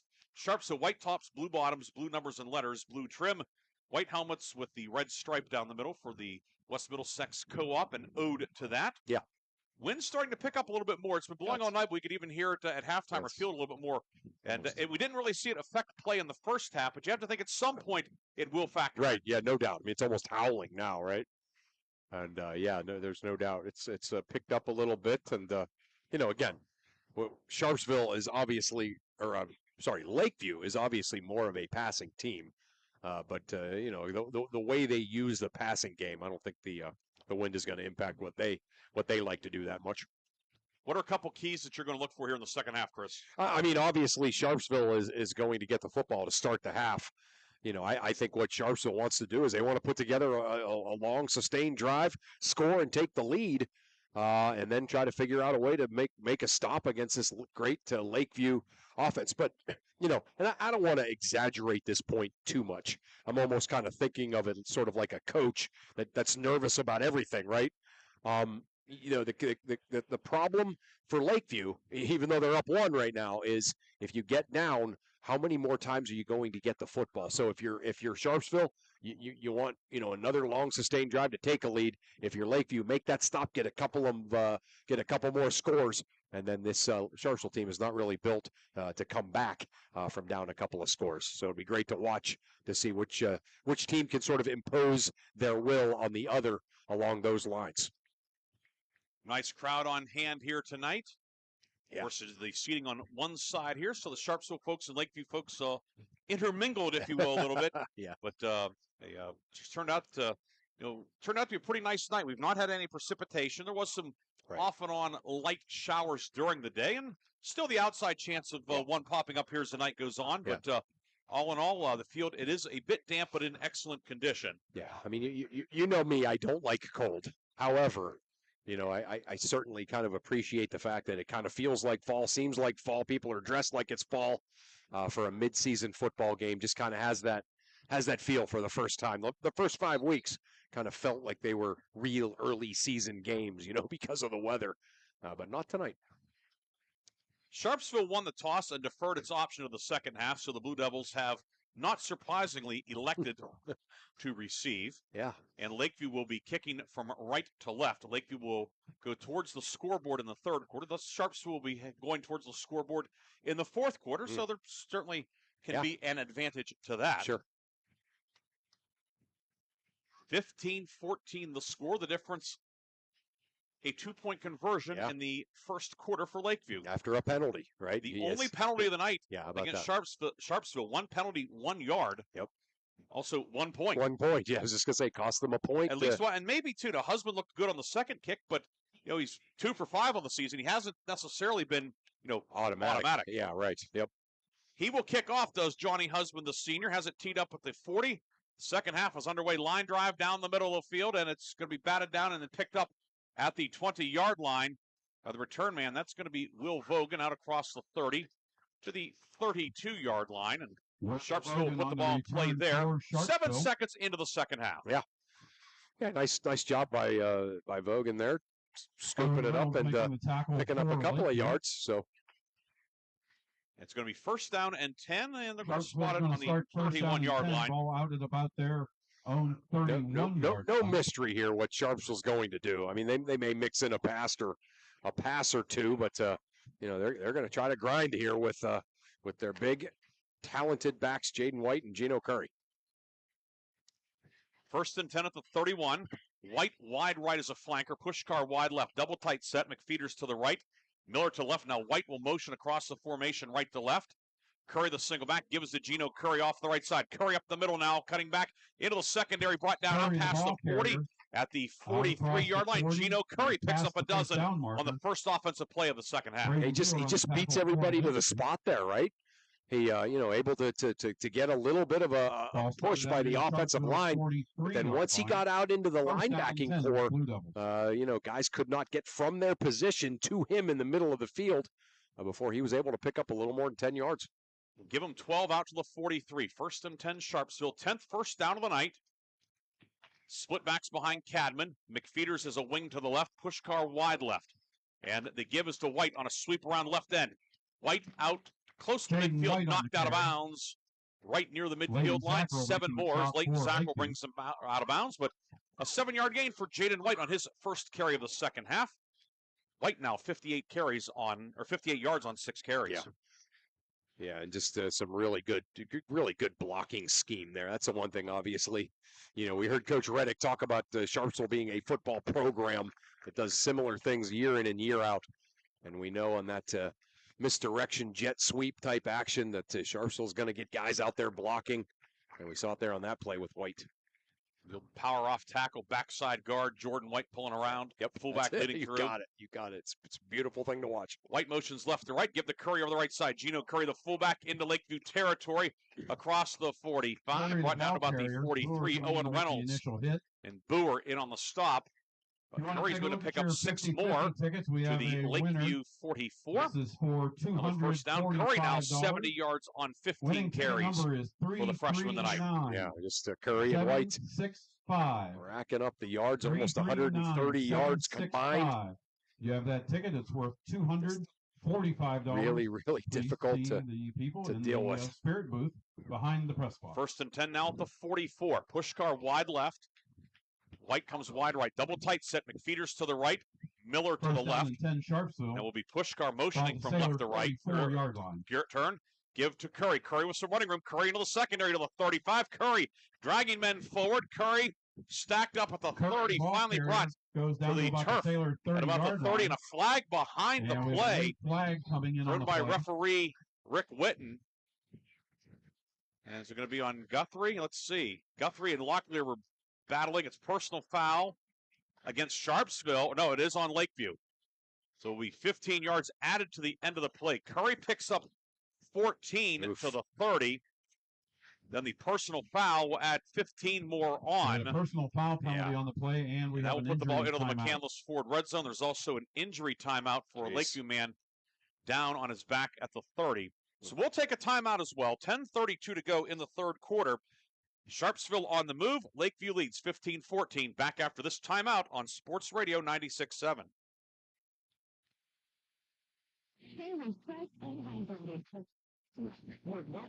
Water choice in the valley since 1900. The crisp taste of dehydration and hydration. There's a farming to water. So go to your supply today that can deliver to your home or office for free. Ask about our new customer offer of 1 month free rental and 2 free bottles. Herman's Water, when taste matters.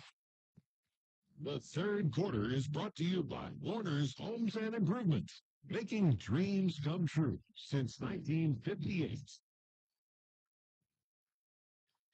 First down and 10 for Sharpsville at the 15. Luke Scheide, the Lakeview player, able to come off on his own. He checked out. Guthrie came out after being penalized as well. So Lakeview with a couple of subs in on that front three. 1st and 10 at the 15. Sharpsville in the McCandless Ford red zone. 5th play of the drive, split backfield behind Cadman. Turn, the give is to White on a sweep over the left side. Jaden White upfield to the 10 to the 5. Jaden White will take it in. Touchdown, Sharpsville. Jaden White, a 15-yard touchdown run, his 6th touchdown run of the season. Sharpsville back on top, 20-15. Yeah, you ever see that drill that teams run in the preseason camp where you just run through arms? That's exactly what it looked like there. And You can't arm tackle him. You have to commit, get the body on, or go down by the legs. You try to arm tackle him, he's going to run through it like it's weeds. And now Sharpsville will go for 2. That drive, 5 plays, 69 yards. It used 1 minute, 49 seconds. Going for 2 to make this a 7-point game. Cadman will be alone in the shotgun. McFeeters tight to the right. Curry flanker right. Miller tight left. Pushkar and White to the left. And now Jaden White motions from left to right. And a flag thrown by the headlinesman across the way. A penalty will be called on Sharpsville. A false start, and now the conversion attempt will come from the 7.5, and here comes the kick unit. Yeah, Coach Piccarelli is not happy. Oof. Yeah, that's a painful one. You got the right play in there. You're ready to go, and somebody jumps on a 2-point conversion. Of course, they had the other penalty came on Lakeview's conversion attempt, so they've been penalty-free on scrimmage plays. How about that? But 2 penalties on extra point attempts, and now Piccarelli on to kick as the wind really gusting. Yeah, how about that, right? The timing of this wind gust right here is not great for Sharpsville. Kent will hold, kicking at the goalpost to the right. Snap is good. Kick on the way from Piccarelli, puts his foot into it, and the kick is good. 21-15. Sharpsville back on top. We have 10 minutes and 4 seconds remaining in the third quarter. Sharpsville retakes the lead, 21-15. We'll come back with more from Lakeview after this on Sports Radio 96.7. Your business potential with Hermitage Minuteman Press. From eye-catching designs to professional printing, Hermitage Minuteman Press are your local experts. Boost your brand with stunning business cards, brochures, banners, apparel, and more. Hermitage Minuteman Press team ensures top-quality results with lightning-fast turnaround. Plus, their marketing solutions will take you to the next level. Elevate your image and stand out from the competition. Experience excellence in printing and marketing at Minuteman Press today. Minuteman Press, 3170 East State Street in Hermitage. Online at hermitage.minutemanpress.com or follow them on Facebook. Mention this ad and receive 10% off your first order. The third quarter is brought to you by Warner's Homes and Improvements, making dreams come true since 1958. 21-15, Lakeview back on top with 10:04 to go in the third quarter, along with Chris Birch. Ryan Briggs with you tonight on Sports Radio 96.7. Wind really picking up. You can hear it in our crowd mic. Yeah, yep. And trying to figure out which direction it's going, but it's kind of been swirling. It's swirling, yeah. It's been blowing in through the door to our left. It's come in through the front on us. It's a tricky wind to handle. Picker really had no trouble with it on his extra point, but he will now kick off. Skiles and Boer deep for Lakeview back near the 20. Picker really on the run-up. Sends a worm burner near side. Field on the hop at the 38-yard line by one of the up men. And the return man for Lakeview will pull his way out to the 35. Ethan Johnson. Ethan Johnson, who we've seen as a backup tight end a little bit tonight. Ethan Johnson to bring that one out to the 45-yard line. Good field position for the Sailors as they look to answer. Yeah, Ethan Johnson doing a good Jordan White making good shortstop routine there, kind of getting low, making the feeling the worm burner and able to run it back. Ball through 45-yard line. Ethan Johnson with a run back of 8 yards, and that's where Lakeview puts the ball in play at the 45-yard line. Now trailing again 21-15. That's Julian Zackrell wide left. Double slot set. Skiles in motion. He'll get the handoff on a jet sweep. Cuts up the middle. Skiles at 45, and Skiles into Sharpsville territory. Ball came out at the end of the play. McFeeters knocked it loose, and it's recovered by Sharpsville. Wow. The recovery downfield by the Blue Devils. Hayden McFeeters blindsided. Skiles knocked it loose as Sharpsville takes over at the 35. The first turnover of the night. How about that? Skiles on the carry. Bad timing for it, too, obviously, coming right on the heels of a Sharpsville touchdown drive to start the half. Sharpsville takes and a big gainer for Lakeview. At their own but the turnover at the end, the fumble at the end, giving it right back to the Blue Devils.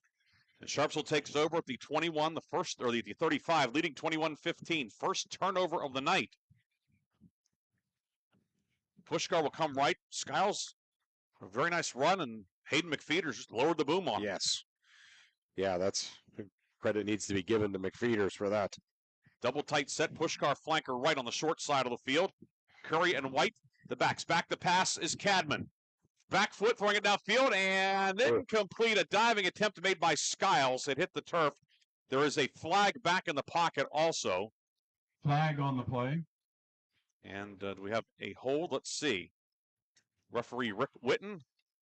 Getting the numbers. He's looking at Sharpsville, guys, numbers. So we saw Vincent coming through again. It is holding on Sharpsville. That will set the Blue Devils back 10 yards to the 25. It will be now 1st and 20 with 9:45 to go in the third quarter. Yeah, that was ill-fated kind of right from the start, wasn't it? As almost an interception. Cadman, got dinged up a little bit, and it was a hold. So, a lot happening, and not much would be if you're a Sharpsville fan. No. Penalty on the play, puts the ball now 1st and 20 back at the 25-yard line. 25-yard line. Third flag of the night for Sharpsville for 16 yards. Lakeview's been penalized 3 times for 30 yards. 3 backs in the backfield now as McFeeters is a halfback. The give is to White. Student body left. He's going to be hit and thrown down for a loss. Back at the 20-yard line as Braden Brewer comes through to bring him down for a loss of close to 5 on the play. It will be 2nd and long. Yeah, Brewer just playing hard there, right? Just that's all that was. Just threw the block off and said, you know what, you're not getting out into space to run people over again. Number 6, and makes a great tackle there on Jaden White. 2nd and 24 now, back at the 21-yard line. 5-yard loss on the play. Actually, the official are going to call it the 20. The back point of the ball was touching the 20. 2nd and 25 for Sharpsville. Pushcard deploys wide left. Curry will be wide right. Double tight set. Cadman alone on the shotgun. White is a slot man to the left. 2nd and 25 at the 20. Cadman back to pass, setting up a screen underneath, and it's caught by White upfield. That's Miller. Antonio Miller to the 35. Antonio Miller's first catch of the season. The tight end screen, and he gets it out past the 35 to the 37. A gain of 17. And there's a injury timeout on that the is field. Brewer down behind the play for Lakeview. It's number 2, Antonio. Start wondering with Lakeview, just the Sailors, not a lot of depth, only about a 22-man roster, and injuries really becoming problematic tonight. Yeah, losing key guys too. It's not like just. So the completion to Antonio Miller, the tight end. Yeah. Yeah, really well set up screen as Cadman under all kinds of pressure, but all those slate jerseys in there, and then when he was able to get that out to Miller, not too many Lakeview defenders left. It will be 3rd down and 9 from the 36 when we resume action. We're going to take a 30-second break. We'll come back with more third quarter action. 8 minutes, 32 seconds to go in the third. It's 21-15. Sharpsville leads on Sports Radio 96.7. Shenandoah Valley has relied on one name for all their insurance needs, Naylor Insurance. Through generations of trust, Naylor Insurance protected families, homes, and businesses, providing security in uncertain times. From auto and home to life and business, Naylor Insurance got you covered. Call Naylor Insurance today at 724-962-5757 for a free consultation, or visit them at NaylorInsurance.com. Naylor Insurance, trusted for generations. A Reinhardt's Agency Inc. affiliate. The third quarter is brought to you by Warner's Homes and Improvements, making dreams come true since 1958. 3rd down and 9 for Sharpsville to 36. Cadman back to pass, pumps, hit by Boynton as he throws downfield. Caught by McFeeters at the 40. McFeeters stiff arm on Zachro and brought down at the 35-yard line. It'll be a pickup of 30. Hayden McFeeters, the big tight end, down the seam. Sharpsville converts on 3rd and 9, the first 3rd down conversion of the night for the Devils. Yeah, how about getting Antonio Miller and Hayden McFeeters involved here for 2 big plays on this drive? So Sharpsville really mixing it up here and getting some other people involved in the action.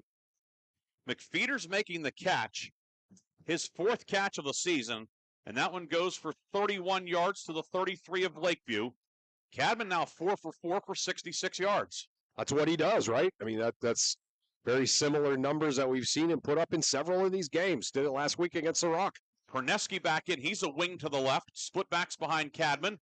The turn, the give is to White on a sweep. Jaden White cuts upfield, White to the 25. White stumbling downfield, cut down short of the 20, but he'll have enough for the first down. Jaden White on the sweeper over the left side. Picks up about a dozen. And the Blue Devils have their 16th first down of the night. White just great vision there. Just able to get off of left tackle and find the first seam, then find the second one, then cut back and find a third seam to pick up another first down. The old Vince Lombardi, a seal here, and run it in the alley. He had the seals, and he ran it downfield for 12 yards to the 21. Yeah, I think old Vince would like the Sharpsville offense. Perneski wing left, double tight set, split backfield, and the give again on another buck sweep to Jaden White. He'll bounce this one outside. White to the 15. White runs over a man. He's down to the 10. Sharpsville will have first and goal back into the McCandless Ford red zone. Jaden White picks up 11 more to the 10-yard line. Leighton Zaccaro on the tackle for Lakeview.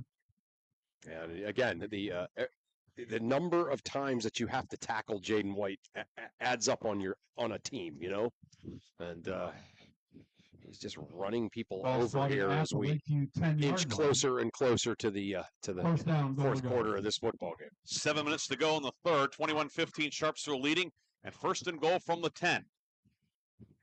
Perneski wing right, double tight set. Curry and White behind Cadman.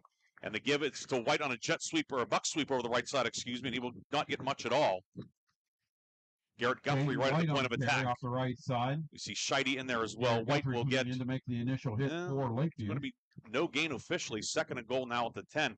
One thing to keep in mind too, Chris, in Piccarelli's field goal range here, field goal makes it a 2-score game. Right. Yeah, that's right. Yeah, Scheide and Guthrie doing a nice job there to not let White get started. Gain on the play, second down. Second and goal now at the 10. White wide right, Pushkar wide left. Now Pushkar motions left to right. Cadman under center. Turn give to Curry. Curry over right guard. Curry to the 5, and down to about the 3-yard line goes Gino Curry.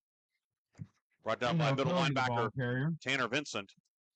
Third and goal at the 3. This drive's now used 4 minutes. This will be the 8th play of the drive. Husband and Vincent on the stop for the drive began at the 35 after the Lakeview fumble. Yeah. And again, I mean, this is, even.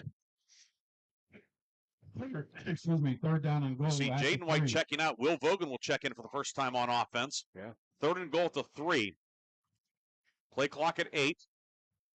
Vogan wide left. Double tight set. Pushkar will now motion from right to left. Cadman under center. Turn, give to Curry. He is hit by Boer. Curry keeps the legs moving, and he's going to get to about the 1.5 yard line. It will be 4th and goal, and decision time for Sharpsville. It looks like it's going to be a quick decision. Offense staying out there. Yeah. Yeah, Boer doing a nice job clogging that up, tackling him low. And there it is. Obviously a huge moment in this football game coming right now. There's a Lakeview man, or that's a Sharpsville player down with a cramp.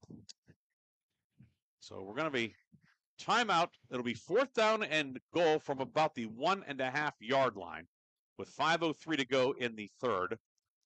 We'll take a 30-second break. We'll come back with the 4th down play. Sharpsville leads by 6. Looking for more on Sports Radio 96.7. Open their doors and serve their first of over 3 million giant submarine sandwiches. And they still serve 42 whole subs on 15-inch buns. Lock, Stock, and Barrel also has burgers, specialty sandwiches, wraps, gyros, salads, wings, and even breakfast. Lock, Stock, and Barrel is also a full-service deli. Party rings, meat and cheese trays, and cold veggie trays are all available. Open Tuesday through Saturday. Closed Sundays and Mondays. The third quarter is brought to you by Warner's Homes and Improvements, making dreams come true since 1958.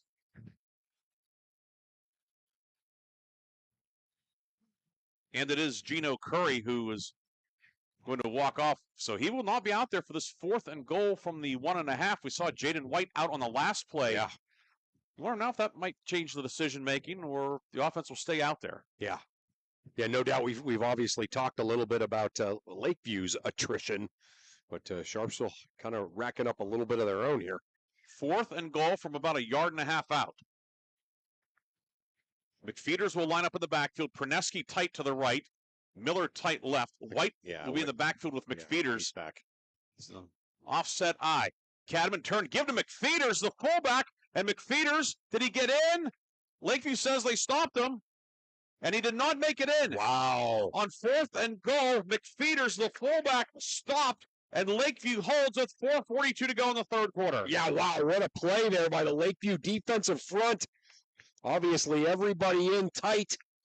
And Sharpsville tried to kind of shift things up and give it to Hayden McFeeters. Short of the goal line. But the Lakeview defense up to the task and an absolutely monster stop by this Lakeview defense. 1 yard line. Goal line stand. Lakeview Sailors back in business. McFeeters was his 5th carry of the year, but the first 4 were from the wingback position, kind of on that old counter play. Yeah.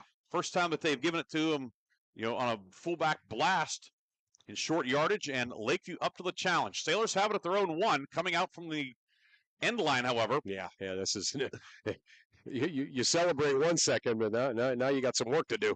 Zackel in the shotgun. Leighton Zackel throws a slant, and it's batted down. McFeeters nearly had a touchdown.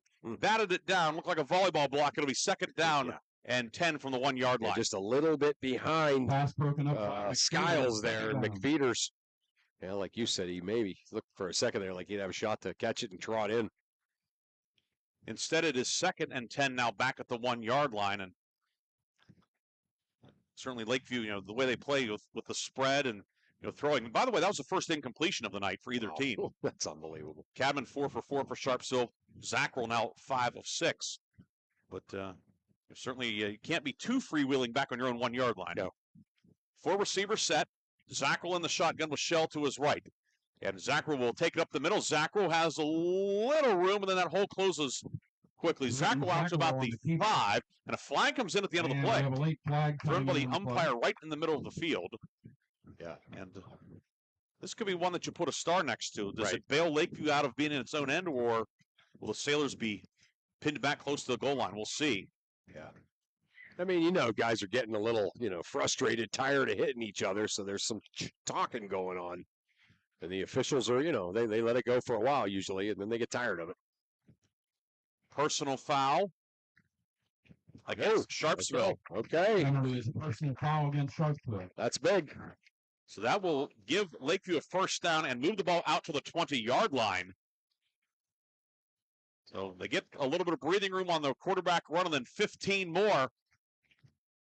And certainly, if Lakeview's able to do something on this drive, again, they have a long way to go. The ball's at the 20-yard line.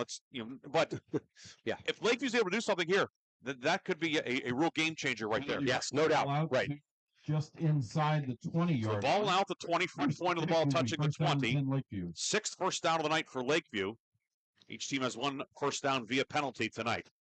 Zackrell brings man in motion. That is going to be Boer over the right side, and Boer over left end of the jet sweep. Braden Boer out across the 25, close to the 30. It'll be a gain of 9 on the play, bringing up 2nd and 1. One guy we've not talked a lot about tonight, Blake Skiles, just 2 carries, no catches tonight. Came into the game leading Mercer County in yards from scrimmage with 890, but he so far has been held in check by Sharpsville. Yeah, they obviously they've looked for him a few times. They've targeted him a few times, but passes behind him, passes broken up. So yeah, good. Probably just really good game planning and scouting by Sharpsville's defense. Boitnott wide right, Owen Reynolds wide left, double slot set. Skiles in motion, back to pass Zackrell. Zackrell going to throw the ball downfield, looking for Boitnott over everybody's head. Incomplete on 2nd and short. Yeah. The nearest man to that one was the back judge. Yeah. And he might have been in the same zip code. Boitnott was 20 yards away from that football. Yeah, he was jammed up pretty well at the line. Yeah, that was a good defense, but I'm sure if that's me, I'm running back saying, do you think I'm a little faster than I actually am? Every guy thinks he's faster than he is, though, Chris. That's true.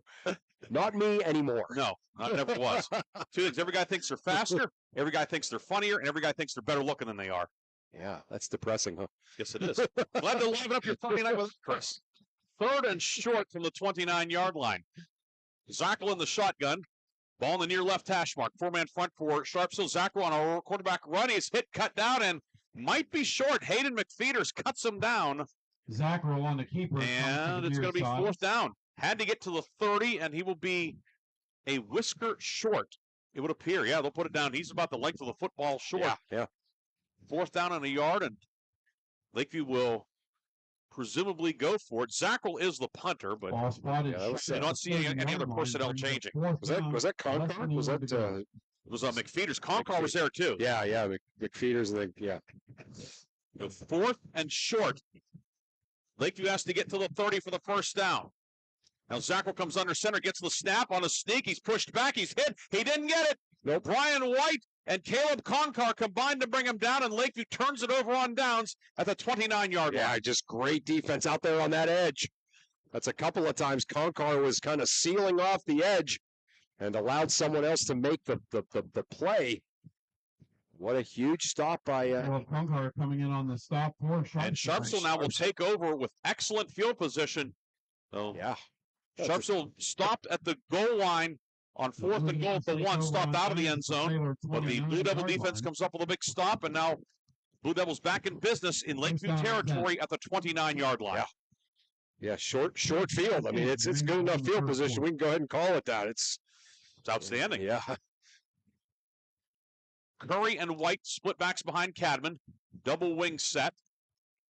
And the give is to Jaden White on a sweeper on the left side. He is hit and cut down immediately. Tanner Vincent, the middle linebacker, knifing through to bring him down for no gain. It will be 2nd and 10. Yeah, Vincent, great job. By Vincent.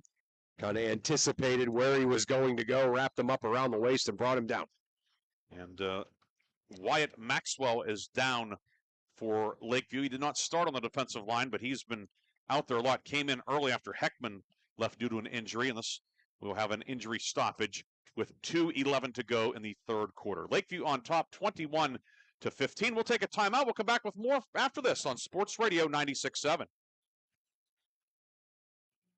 When you're a grower, you know what it takes to thrive in the field, and my bank understands and respects that. When you've got a financial partner working alongside you, it makes the days a little easier, and the numbers all add up. My bank is experienced when it comes to agriculture. My family's been doing business with them for a long time. I'm independent, and so is my bank. Mercer County State Bank, member FDIC, your community bank, online at mcsbank.bank. The 3rd quarter is brought to you by Warner's Homes and Improvements, making dreams come true since 1958. Maxwell checking out. Able to walk off on his own. They're going to look at him here on the near sideline. And it will be Colton Hiles checking in on the defensive line for Lakeview. 2nd down and 10 for Sharpsville at the Sailor 29. 6-point lead. 2 minutes to go, 3rd quarter, 21-15. Sharpsville on top. The Blue Devils will stay in the... Well, they will come out of the double tight set as McFeeters is a wing to the left. Curry motions out of the backfield. That's a quick pitch to Jaden White. White trying to get around left end. White with some running room. White cuts back to his right, gets a block.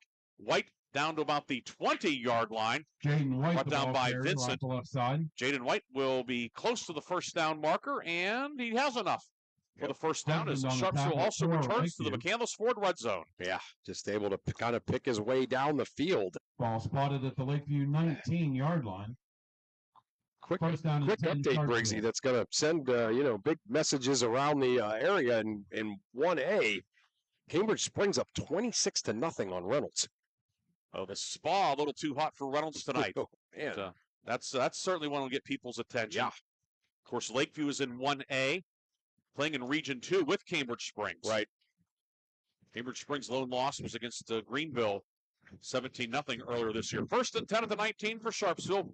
Curry, the single back behind Cadman. They give us to Curry off the left side. Curry keeps the legs moving and picks up a couple of extra yards on second effort. Looked like they had him down for a short gain, but he'll take it inside the 15 to the 13. Curry, tough running to the 13-yard line. It'll be 2nd and 4. Brought down by Guthrie. Yeah, Curry, dinged up a little bit. Had to come out for, the gold line play. And good to see him back in there doing what he does. Curry tonight, 19 carries, 99 yards. Wow. White 101 yards tonight on 13 carries. I can do that math. 2nd and 4 at the 13. White flanker right now. He'll motion across the formation right to left. Curry the single back. Turn, give to Curry. Curry pops through a hole. Curry to the 10. Curry to the 5. Gino Curry is in. Touchdown, Sharpsville. Gino Curry scores from 13 yards out. His third touchdown of the night. He goes over the 100-yard mark, and it's 27-15 Sharpsville. Yeah, 2 minutes and 5-second drive that started on the 29. Sharpsville kind of doing what they do, but a modified version of it because they had such a short field. But, there it is. There's that 2-score lead we talked about at halftime. Gino Curry scores his third touchdown of the night. Tigertown has beat the Mustangs 14-7. Curry now 8 touchdowns rushing this year. Piccarelli on to attempt the extra point. Logan Kent will hold. 32, Wilmington nothing. That's at the end of the kicking off towards the goalpost to the right. Snap a little high. Kent puts it down. The kick from Piccarelli is up, and it is good. He is for 4 tonight. Sharpsville has a 28-15 lead. 23 seconds to go in the third. We'll come back with more after this as Sharpsville leads 28-15 on Sports Radio 96.7. Restoration, may I help you? Hello? Oh, I was waiting for the beep. Or the talkie talking about the press. No, you're a real person. Great. I believe you mentioned the small three to try and compare prices on my roof. Well, we can have one of our person managers call you to set up an appointment within an hour and go at your house for an estimate within 24 hours. Wow, that's service. Well, that's what we specialize in. Roofing, siding, windows, and door installer. Confident roofing estimate 800-663-8103. The third quarter is brought to you by Borders Homes and Improvements, making dreams come true since 1958. Back here at Lakeview, Sharpsville has extended its lead to 28-15 with 23 seconds to go third quarter. Ryan Briggs, Chris Birch with you tonight here in the Twin Cities on homecoming, and some work now to do for the Sailors. Yeah, and again, obviously, what 1 quarter and change left here as we approach the end of the third quarter, and we've seen Lakeview score quick. But you can't really think this way. But certainly, if you're Lakeview, you think this end of the third quarter, first drive of the fourth quarter, potentially got to make something happen. Piccarelli to kick off. This is a line drive down the near side. It will bounce, and it will trickle out of bounds at the 29-yard line. And if you're Lakeview, what do? Do you make him kick again? No.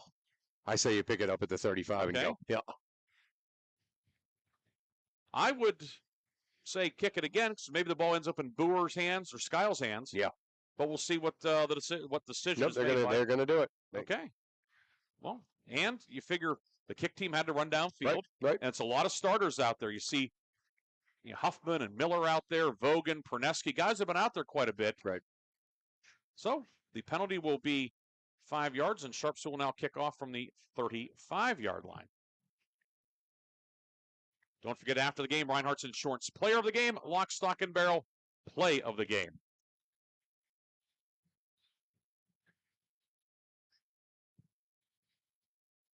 Sharpsville kick one out of bounds. Will be re-kicking from the 35. And Piccarelli will kick off.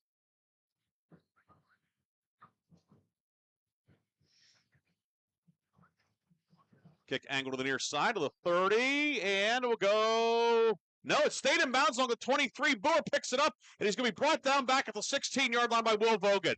What a kick by Piccarelli. Wow, yeah, it's like a golfer, right, trying to chip it into a specific spot, and you think, no way is he going to be able to do it, and he did it. But, yeah, I think Boer made the right decision because it didn't look like that ball was going to go out of bounds, so he finally picks it up, and by that time, several white shirts around him. And so, in a way, you lose 12 yards off of what you would have gotten from the penalty, and you lose a couple of seconds off the clock. Instead of being at the 35, back at the 16-yard line. More than a couple of yards. So a 19-yard differential. But again, we had differing opinions on what we do, and it looks like option Birch would have been better. But that's just I can get really conservative about things like that. 1st and 10 back at the 16, although the ball ended up in Boer's hands. Right. Zacharov will keep it on a quarterback run. Zacharov out across the 20. Zacharov what likely is the final play of the third quarter. He'll pick up 6 out of the 22, and that will be the end of the third quarter. Sharpsville scores twice in the third to go up 28-15. Chris and I will come back with the fourth quarter after this. That Here brings on your our home for third high school quarter to a football close. all Score season still long. Sharpsville 28. Sports Lakeview Radio 15. 96.7. Account at Grove City Area Federal Credit Union. At the Grove City Area Federal Credit Union, you get a free checking account that offers no minimum fees, no local service fees, and unlimited transactions. Download the mobile app and you can get 24/7 account access and remote deposit. Schedule among their two locations in Grove City or online at gcafcu.org. Member NCUA, Equal Housing and Equal Opportunity Lender. Open a checking account now and score 4 tickets to a local high school sports event. Call for details. The fourth quarter is brought to you by Shell Restoration, the area's #1 roofing, siding, windows, and gutter installer. Back here at Lakeview High School, Sailors on the short end, Sharpsville leading 28-15, excuse me. Along with Chris Birch, Ryan Briggs here on Sports Radio 96.7, WLLF Mercer Hermitage, a Cumulus media station, and on Facebook Live, Sports Radio 96.7. Our videographer tonight is Cole Kudiak, doing a great job. Art Shannon back in the studio producing our game as well. Lakeview will have it 2nd and 5 from the 21-yard line as we begin the fourth quarter. Sailors go left to right. Slate-colored jerseys, white numbers and letters outlined in red. Slate-colored pants, black helmets. Sharpsville white tops, blue pants, blue numbers and letters, blue trim, and the white helmets with the red stripe down the middle as a homage to the West Middlesex Co-op. 2nd and 5 for Lakeview. Sailors now go left to right in the fourth quarter, trailing by a baker's dozen. Zackel in the shotgun fakes the handoff to Shell. He'll keep it up the middle. He is hit immediately and then slammed on the turf. As getting a hold of him in the middle of the line, that was Hayden McFeeters. McFeeters with a big stick. Zackel picks up 2. It's 3rd and 3. Sailors are 2 of 5 tonight on 3rd down. Hayden McFeeters on the tackle. McFeeters at inside linebacker position, wearing that number 0 with those giant shoulder pads. Looks kind of right out of Central Casting to steal your line about what a middle linebacker should look like. Almost 5 for Lakeview. We'll call 3rd and 4. Ball respotted back to the 22. Skiles, who does not have a catch, is wide to the right. 3 receivers left. Ball in the middle of the field. 6 on the play clock. Zackel throws it left side, and it's going to be caught out there by Boer. Boer upfield, and it looks like second effort. He's going to have the first down. To Boer over Boer's on the 6th side. catch of the night, and a much-needed first down for Lakeview. Yeah. You get the sense, too, sometimes, like this is the sort of time where we have seen Boer really start to make plays. He's a guy that he's just a guy that kind of wants the ball, wants to make the plays in the fourth quarter. So maybe that'll get him going a little bit. 29-yard line. 1st and 10 out to the 29 on that 7-yard completion. 1st down and 10. Zackel 6 of 8 for 68 yards. All 6 completions have gone to Boer. Boer now 14 catches on the season. Clock under 11 minutes to go in the fourth. Boitnott will go wide right. Wings to either side. Skiles in motion, and a flag as somebody got a head start on the Lakeview side. It is a 5-yard mark-off Penalty on the play. for the false start. It'll be 1st and 15 now back at the 24. Yeah, you could see, too, that play was set up. That play was going to pick up a nice chunk there. But, yeah, somebody got a little bit of a head start there. Chris, any updates for us? Other than Erie High being up 62-0 on Franklin, nothing new recently. Not a lot of drama in that one. So No. don't forget, later tonight, it's the 5th Ball quarter back at the scoreboard show brought to you by 23-yard Warner's line, Homes and 1st and Improvements. 15. Aaron Byro, Darren Steele, Art Shannon will have all the scores from around District 10, Mercer County, until 11 o'clock tonight. 1st and 15 for Lakeview, back at its own 24. 10.5 minutes to go in the fourth. Skiles in motion on a jet sweep, trying to get around the right side. He's in trouble, and he slips and goes down in the backfield. A loss on the play, back to the 18-yard line. It will be 2nd down and 21 upcoming now. Yeah, just got a good one in, Briggs here. A good update. Oil City up 28-14 on Grove City, middle of the third quarter. So you just had a sense that Oil City was gonna play tough against Grove City, and certainly they are. 19-yard line. Loss on the play, back to the 19 for Skiles. 2nd and 20 at the 19, and Grove City has struggled to stop the run this year. Yeah.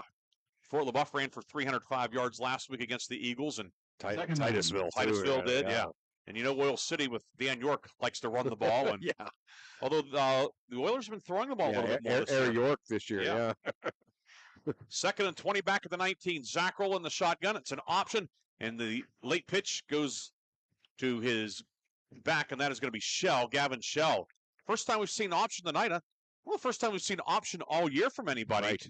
And it's a gain of 5 out to the 24, but 3rd and 15 now for Lakeview, just shy of the 25-yard line. Yeah, I like the play call. I like the formation. For the Blue Devils. Maybe on Sailors was it 2nd and 20 might not be the perfect time to call that for the first time, but ball's on the near right hash mark. 9:06 to go, clock rolling 4th quarter. Skiles wide right, Boitnott, Julian Zackrell, and Boer go to the left. 4-man front for Sharpsville. Play clock at 6. Back to pass, Leighton Zackrell. Under pressure from Huffman, flushed out of the pocket. Zackrell throwing the ball downfield, and it's caught by Boer on a comeback right near the first down marker. Took a big hit from Jaden White, and we'll see where he is spotted. Boer held on. He took a big hit. Yeah. Yeah, I mean, you think Jaden White passes complete to Boer, being able to just haul off and tackle by White, light you up like that. That's got to be painful. But they will spot the ball at the 35, so he is short. Short, boy. Apparently may not have had complete control when he caught it out near the first down marker. But 4th and 4 to 35, and the Sailors will go for it. Perhaps the ball game here with 8:10 to go, down 28-15. Sharpsville's been able to chew up clock tonight. Yeah. The 35-yard line. Boitnott wide right, Reynolds slot right, Skiles slot left. And we're going to have timeout Sharpsville. Blue Devils take time with 7:58 to go. We'll take a timeout as well. By Sharpsville. With Sharpsville leading 28-15. Back with 4th and 4 when we come back on Sports Radio 96.7.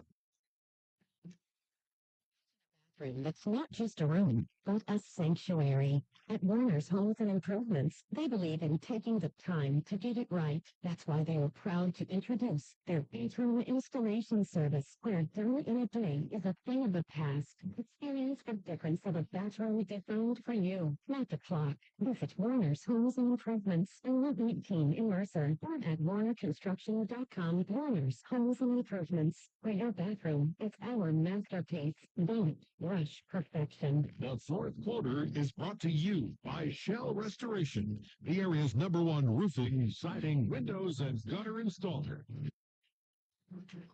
4th and 4 upcoming for Lakeview from its 35-yard line. 7:58 to go. 28-15 Sharpsville the lead. Ryan Briggs, Chris Birch with you. The timeout taken by Sharpsville, it allows Lakeview to get Boer back in. Yeah. He's shaken up a little bit. Yeah. But he will be back out there. Or will he? No, he is not out there. Okay, yeah. That was, I mean. It's going to be Reynolds checking in. So 3 receivers go to the left on the wide side of the field. 4th and 4 for Lakeview from the 35. Zackrell in the shotgun. Zackrell quarterback run. Zackrell hit, and he is going to be short, it appears. Second effort. Sharpsville saying he's short, and from where the headlinesman comes in far side, he is going to be short. Yeah.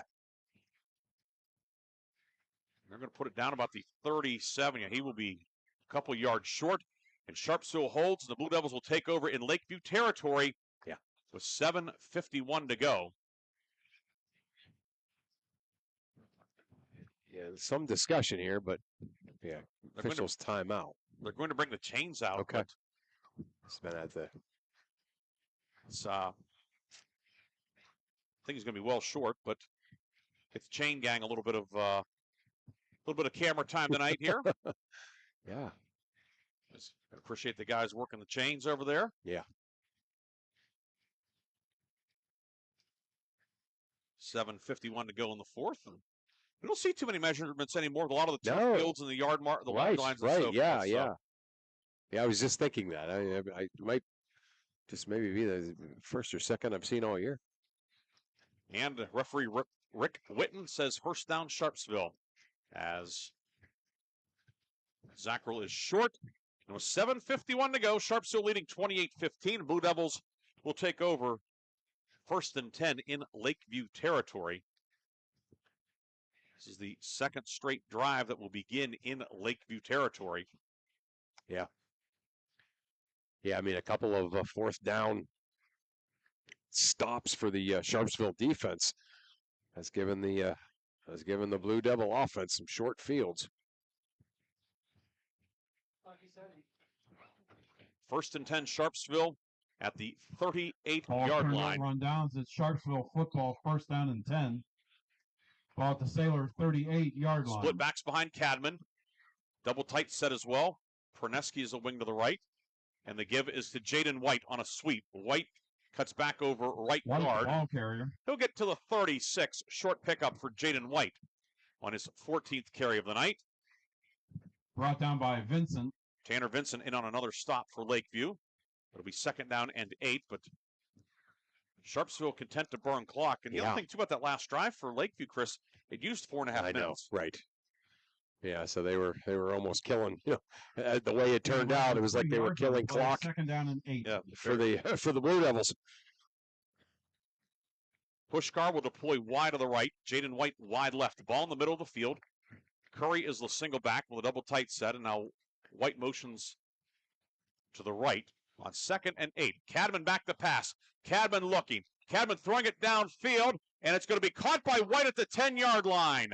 He is knocked out of bounds. It'll be goal to go. Sharpsville back into the McCandless Ford red zone. Jaden White circling downfield. His 3rd catch of the night. Cadman now 5 for 5. Yeah, they flooded the zone with 2 receivers, and it appeared as if both Lakeview guys went with the inside receiver. White able to slip right down through there. Really nice pass by Cadman. It's a gain of 28 yards. 1st and goal at the 8. Actually, yeah, I'll call it the 8-yard line. 1st and goal. Sharpsville leading 28-15, looking to perhaps put this one away and go to 5-1 overall. 8-yard line. 2 tight ends. White motions left to right again. Curry the single back. 1st and goal at the 8. Cadman turn, give to Curry. Curry to the 5. Curry turning downfield to about the 2. Curry, the ball carrier, off the right side. You have to wonder, too, Chris, the Lakeview, just the injuries being thin up front and having Sharpsville, that big offensive line. Yeah. That was the 41st rushing play of the night for Sharpsville. Just play after play after play, 1,500 pounds coming at you. And then after you, if you work your way through that, then you got to tackle the 2 Sharpsville running backs, White and Curry. Good luck with that. Mention those 5, and then the 2 tight ends, McFeeters and Miller, are both 225, 230. Right. Yeah. 2nd and goal at the 2. 6:13 to go. Turn, give to Curry, and Curry takes it in. Touchdown number 4 tonight for Gino Curry. That extends the lead to 34-15 with 6:07 to go. Yeah, Curry just off tackle, able to get into the end zone, and the Sharpsville offensive line on that particular possession really able to flex its muscles. Piccarelli on for the extra point.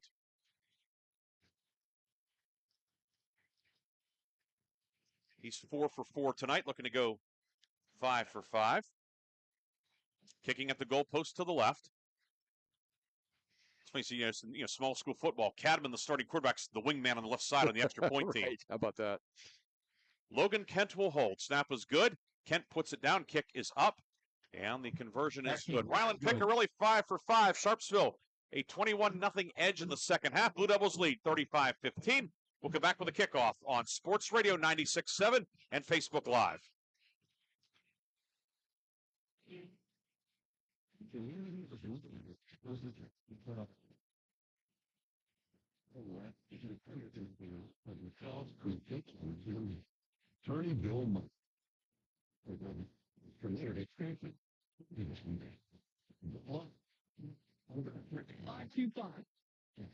I'm sure, man. Don't have bad water.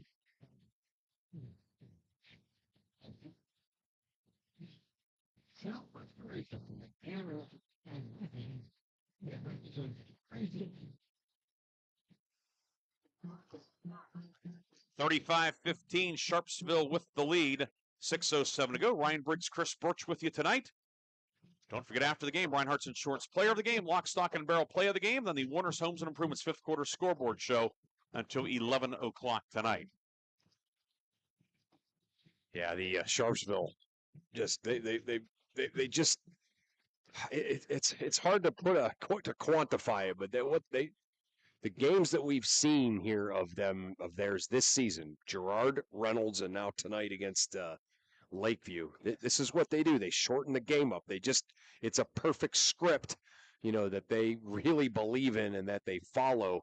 And man, is it really just paid off in them having a terrific season in, kind of what was supposed to be a rebuilding season for this program. So again, you just have to love a team that, can find a new identity, compared to the year before as quickly as this Sharpsville team has. Blue Devils have had the ball for exactly 25 minutes tonight. Piccarelli angles this one far side, but Sharpsville is offsides. And thus we'll have a re-kick now from the 35-yard line with 6:07 to go. Yeah, did Piccarelli kind of take an extra stutter step or something that he doesn't usually do?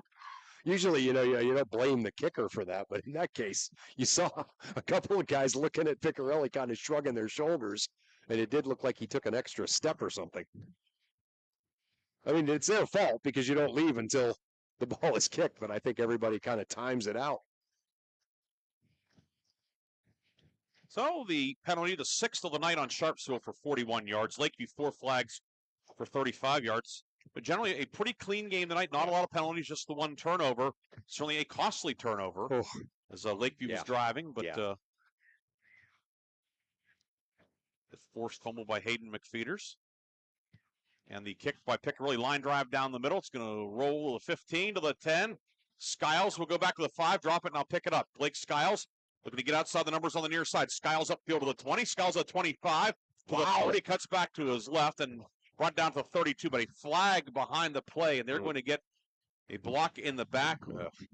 And Lakeview's going to start this drive back near the 10-yard line. Owen Reynolds pleading his case, on the return, there is a flag on the play. They're going to get him for the illegal block. Announce the winners of the Lakeview Football Booster Raffle.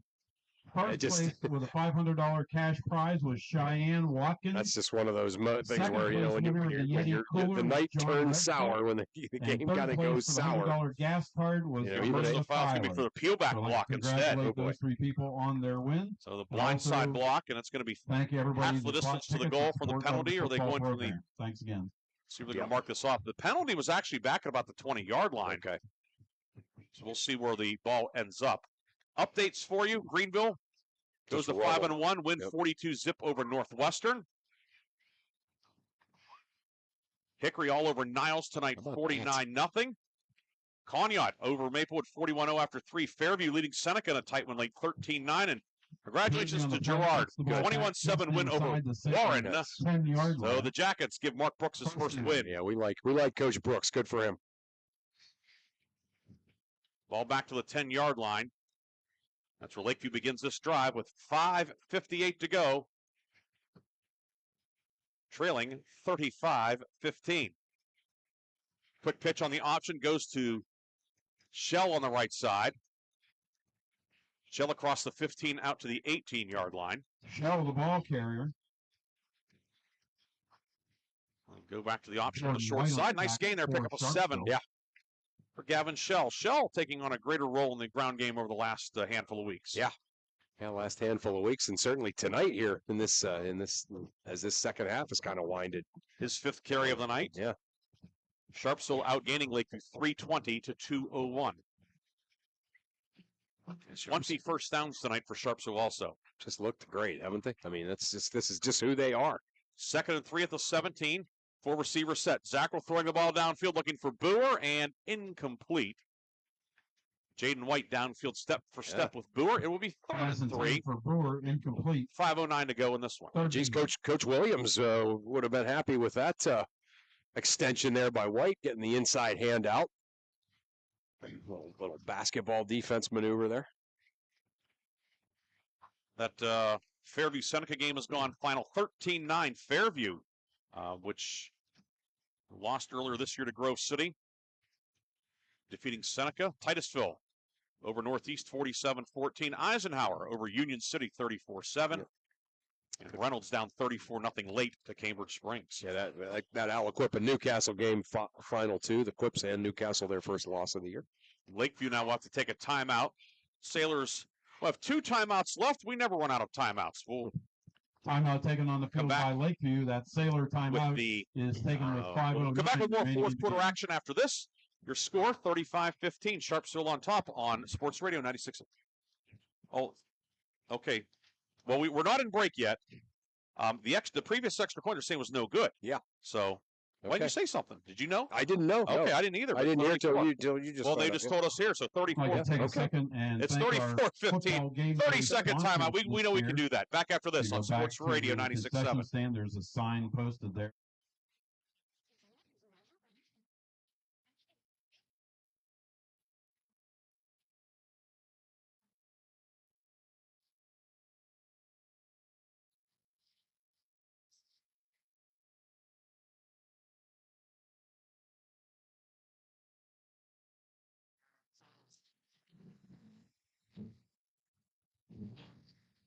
Action to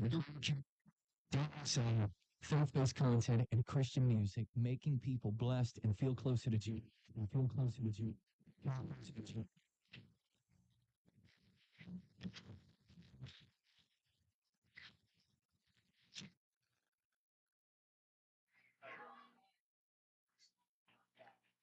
Third down and 3 for Lakeview from the 17-yard line.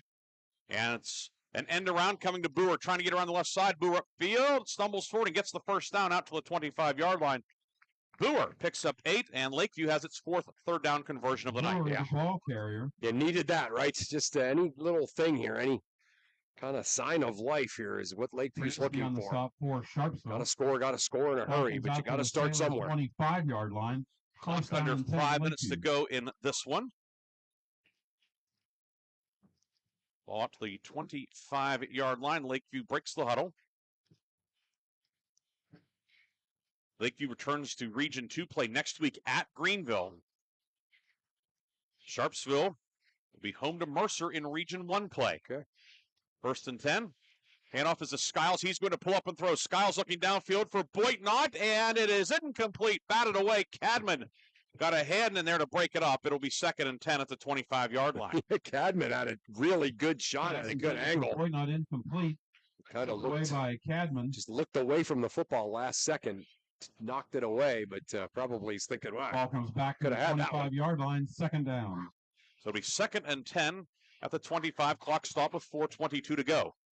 Don't forget, we'll have the lock, stock, and barrel play of the game, Reinhardt's Insurance player of the game in our post game. Then send it back to Aaron, Darren, and Art in the studio until 11 o'clock tonight.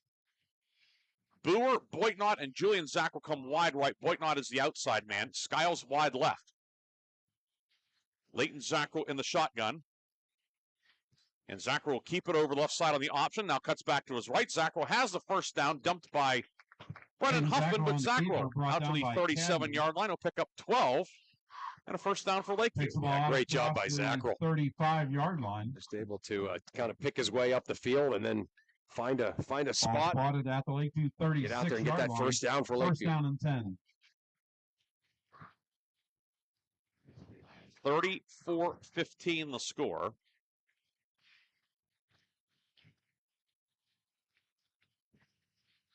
There was confusion on the last extra point. One official put his hands up, the other didn't, and then they got together and said it was no good. So the point was taken off, so it is 34-15, but 3:48 to go.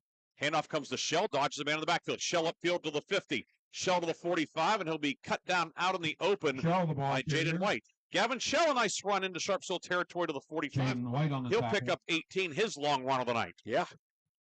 A well-designed play, a little misdirection there, and Shell coming out of off tackle. 5-yard line. First down and 10, Lakeview. 1st and 10 with 3.5 minutes to go. Zackrell tonight is 7 of 10 for 79 yards. Boer with all 7 catches. Yeah, Julian Zackrell wide left along with Boer. Boitnott's the outside man. Skiles wide right on the short side of the field. 1st and 10 at the 45. And Zackrell back to pass. Deep drop. He will send this one downfield looking for Skiles. And it is caught, but out of bounds, but then batted away by White for good measure. It will be 2nd down and 10. Yeah, Skiles got up and kind of looked over at the official like there's the pass interference, but they're not going to call that 5 yards out of bounds. It didn't look like interference either. No, it wasn't, no. So it'll be 2nd down now and 10 with 3:08 to go. Sharpsville will go to 5-1, but you know Lakeview's going to be certainly a factor in this 1A Oh, race. yeah. You know, going to Greenville next week, that's a big one for That's both a big teams. one, yeah. And then at Cochranton on a Thursday night. So yeah, that's a big one for them too. Yeah, tough stretch. You figure a very physical Reynolds team tonight, Sharpsville, then at Greenville, then a short week to go to Cochranton, then you finish up with Cambridge Springs here. Yeah. And then Franklin at home in week 10. The give will go to Johnny Husband, his first carry of the night. Husband brought down by Brian White. Husband, the ball at the carrier, 30. comes to the near side. Johnny Husband getting a carry. And picks Brian up White 5. on the tackle. So it'll be 2nd and 5 as we turn under 3 minutes to go in this one. Again, just kind of editorializing a little bit. You and I have gotten the Brings up assignment third here down for a and lot of 5 these for 1 and Lakeview. 2A games. Sharpsville, And 40-yard line. the fields are deep, right, in both 1 and 2A, and especially 1. Yeah, especially 1, right? And so. You think about Greenville, Lakeview, Cambridge Springs, Reynolds, among others. Boer in motion. Fake the handoff to him on a jet sweep left. Zackrell keeps it. And Zackrell is drilled. Antonio Miller put a shoulder right in his breadbasket and dropped him. Yeah. Big gain of 1 to the 39, bringing up 4th and 4. Yeah. What you have in 1A that maybe you don't have as much in the other classes that Mercer County teams are in is just.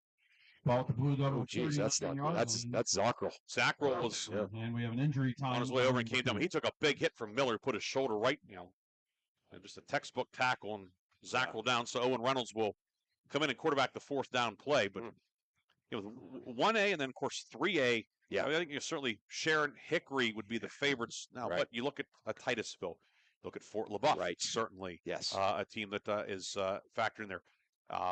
Fairview is never an easy team to prepare for the way they play. Yeah. I mean, you can never count out a Grove City again. The Eagles. Right. It's been they've had some tough sledding at times this year, but on a given week, nobody wants to play them. Yeah, well, I think could you make the case certainly in 1A that there's very good Crawford and Erie County teams, or at least Crawford County teams in 1A, but then in 3A. This is sometimes a hot button topic. The Erie County teams are closer. Yes, they might not be closer to Hickory and Sharon, but I mean, just as far as we've not really seen Erie County 3A teams, be at that level, at the level that they, the good ones are this year. So Hickory will be at Titusville next week. That's a very interesting matchup really up there. Yeah, certainly, Hickory playing well, going over to Niles and smashing the Red Dragons tonight, but. Titusville. Titusville's one of the few teams really across District 10 that is senior heavy. Yeah, they're senior heavy. They're heavy. Yeah, they have a great running back and a great quarterback, and so it'll be Owen Reynolds at quarterback for this 4th and 4. Johnny Husband to his right. Boer slot right inside of Boitnott. 2 receivers left. Reynolds throws it downfield. It's caught by Boer, makes the catch, and Boer will have the first down. Cut down out in the open by Jaden White. But Owen Reynolds coming out of the bullpen to get the first down completion to Boer. He makes his 8th catch of the night. He'll pick up 5 to the 34-yard line. Yeah, nice job by Reynolds coming in and picking up a clutch 4th down play. And ball spotted at the Sharpsville 34-yard line. 1st down and 10, Lakeview. So I have to think that Reynolds is probably going to be nope. No. As I said, Zackrell's back in. Zackrell's back in. Yeah, you could see him telling the coaches, I'm ready. I'm good. Get me back in there. Down to a minute 20 to go. 34-15. Sharpsville leads. Zackrell back to pass. Zackrell now will take off and head upfield inside the 30 to the 28. Cut down by Brennan Huffman along with Brian White. Zackrell on the keeper. Brennan Huffman, he's had a really nice year at inside linebacker this year for Sharpsville as a sophomore. Huffman and White. I was just thinking that a couple of plays ago. Really good lateral speed. Gets off the block really well. Fundamental tackler. Pickup of 7 for Zackrell to the 27. We're down to 50 seconds to go in this one. Lakeview led 15-14 at the half, but Sharpsville a 20-0 edge in the second half. 2nd and 3, Zackrell in the shotgun. Zackrell will give it to Husband on a counter. Johnny Husband hit by Miller. And no gain for Husband. The ball carrier brought down by Miller. See, Lakeview does not have to run another play. We'll see what the Sailors elect to do here. If they may try to get off one more play before this one wraps up.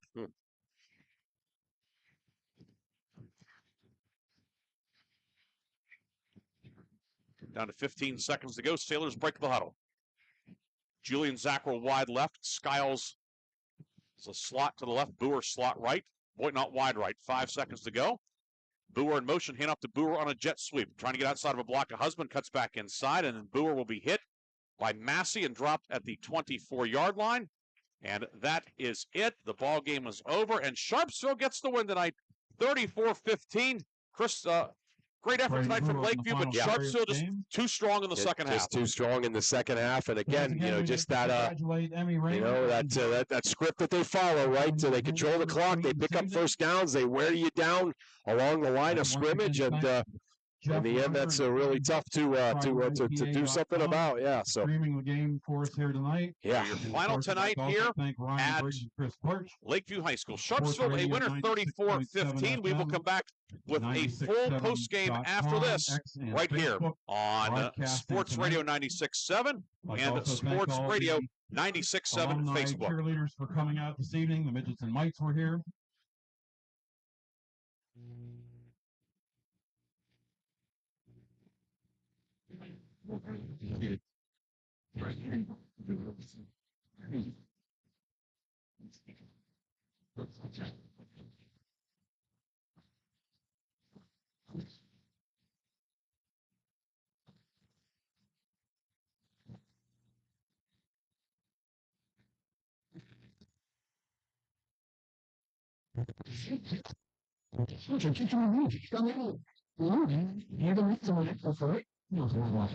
Chocolate? Oh, it's chocolate.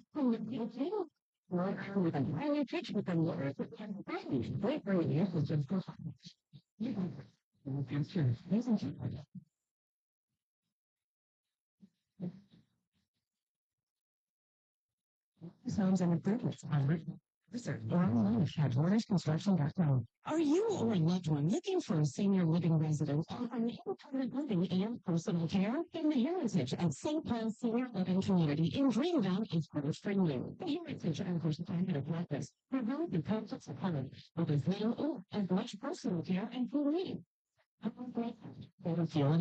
Call 724-588-7610 or visit stpens1867.org to see for more information or to schedule a tour.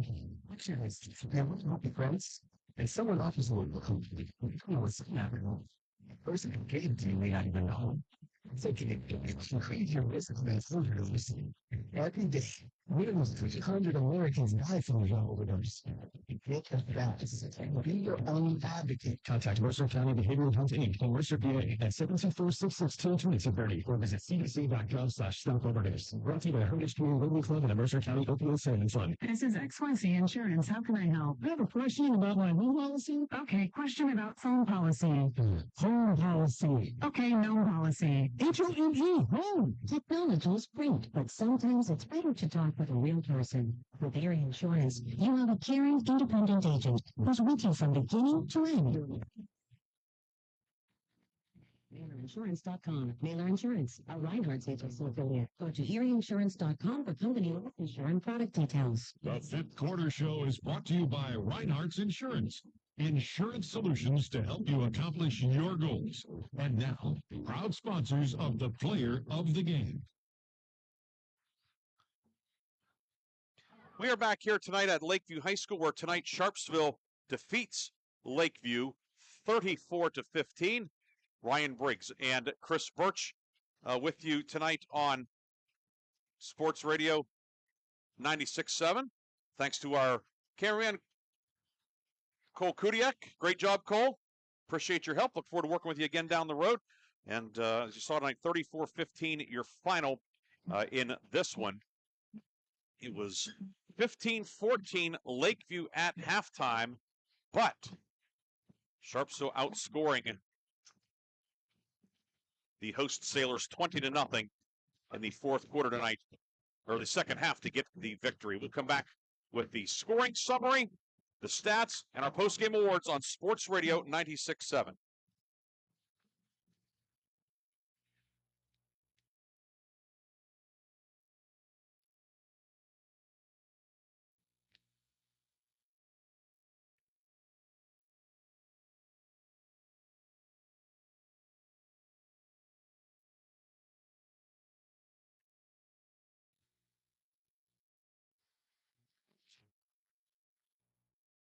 Design,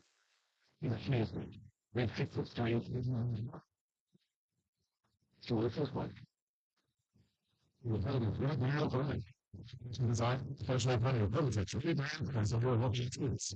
It's stunning business cards, commercials, manners, apparel, and more. Harmony's and Press team ensure top quality results with lightning fast turnaround. Plus, their marketing solutions will take you to the next level. Elevate your image and stand out from the competition. Experience excellence in printing and marketing at Minuteman Press today. Minuteman Press, 3170 East State Street in Hermitage. Online at hermitage.minutemanpress.com or follow them on Facebook. Mention this ad and receive 10% off your first order. I'm hungry. Well, I know just the place to go. They got what I like? Oh, yeah. When? Wait, what about drinks? Well, it's a bar and grill, so yeah, you're covered. Win-win? Speaking of win, they've got gaming too, so you can win-win-win. Come sit down for a great meal, a great drink, a great time, or all three. Bay's Pub and Grill has just what you want, so come by for good eats, cold drinks, and the latest ways to win. Bay's Pub and Grill, East State Street, Hermitage. In 1973, Lock, Stock, and Barrel opened their doors and served their first of over 3 million giant submarine sandwiches. And they still serve 42 whole subs on 15-inch buns. Lock, Stock, and Barrel also has burgers, specialty sandwiches, wraps, gyros, salads, wings, and even breakfast. Lock, Stock, and Barrel is also a full-service deli. Party rings, meat and cheese trays, and full veggie trays are all available. Open Tuesday through Saturday. Closed Sundays and Mondays. This is XYZ Insurance. How can I help? I have a question about my home policy. Okay, question about phone policy. Phone policy. Okay, no policy. HOME, home. Technology is great, but sometimes it's better to talk with a real person. With Erie Insurance, you have a caring, independent agent who's with you from beginning to end. Your local Erie agent is Manor Insurance. Get a quote today at ManorInsurance.com. Manor Insurance, a Reinhardt's agency affiliate. Go to ErieInsurance.com for company licensure and product details. The fifth quarter show is brought to you by Reinhardt's Insurance. Insurance solutions to help you accomplish your goals. And now, proud sponsors of the Player of the Game.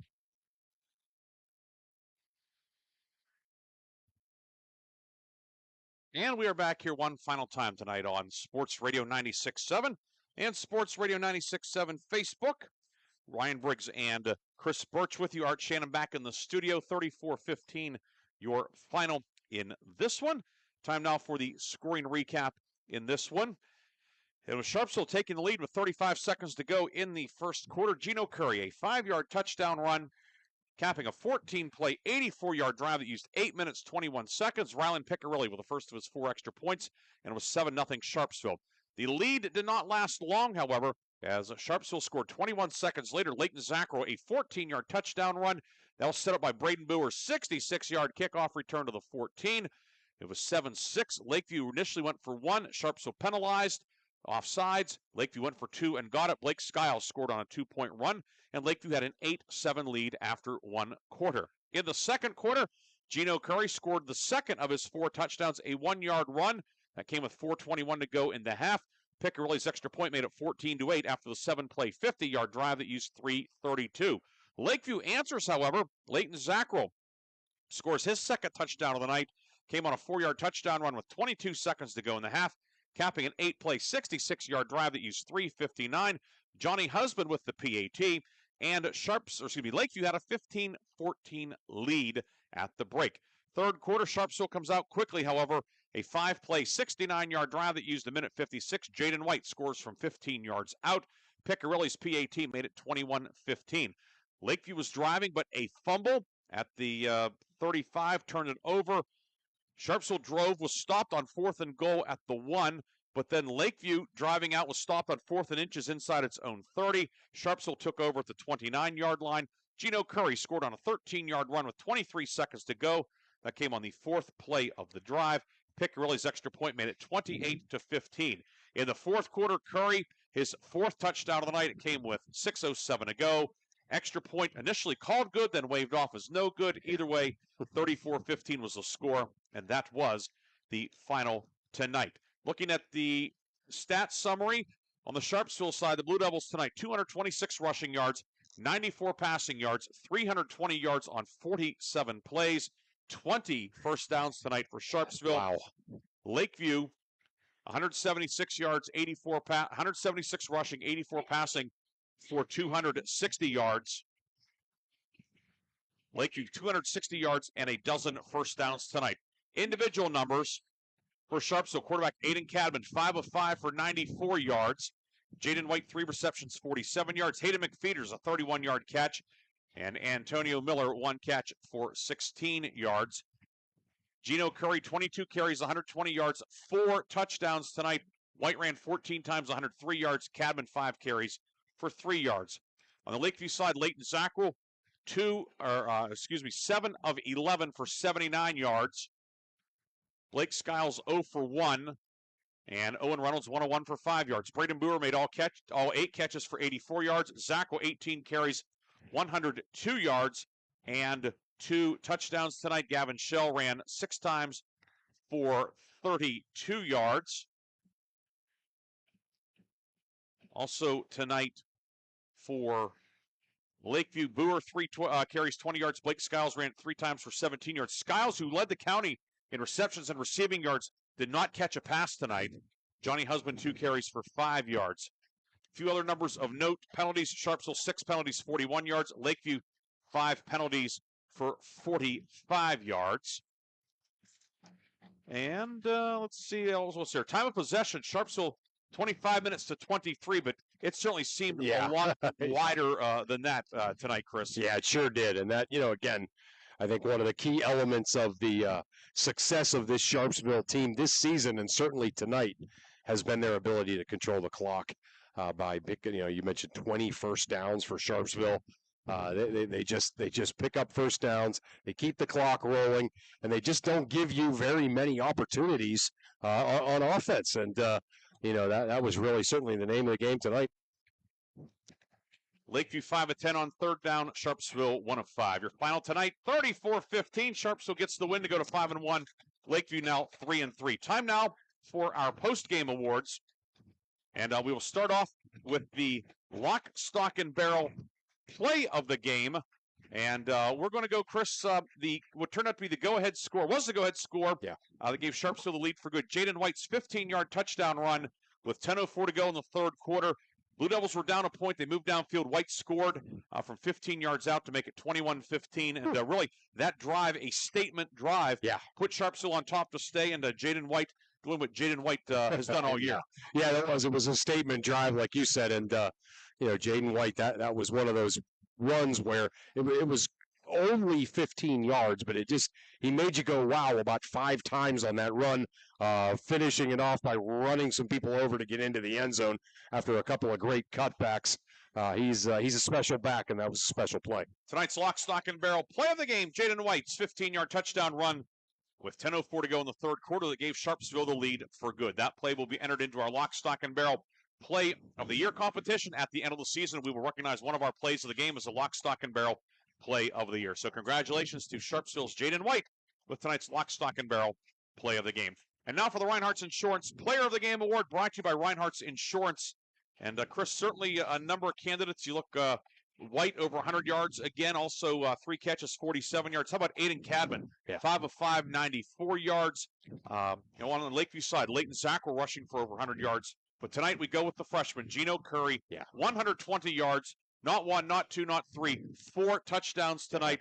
Gino Curry, the first of what I think will be many Reinhardt's Insurance Player of the Game awards for him. Yeah, no question. He was fantastic tonight.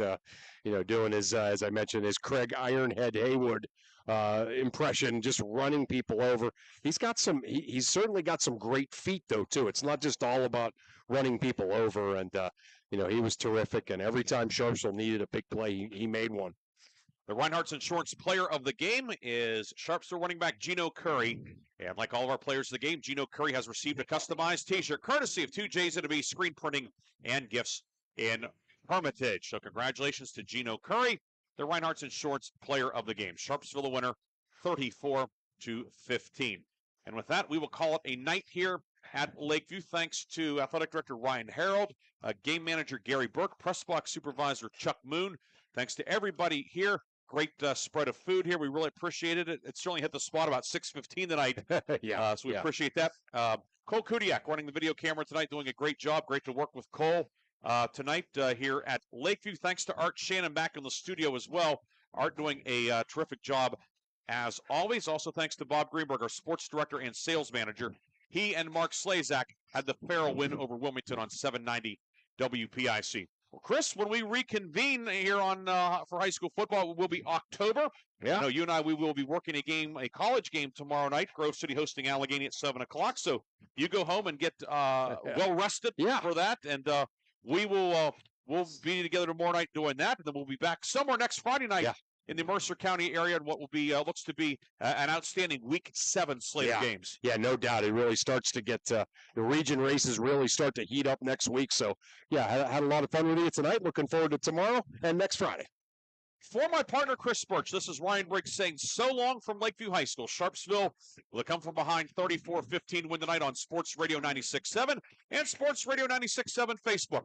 Thanks for listening, and have a great night and great weekend, everybody.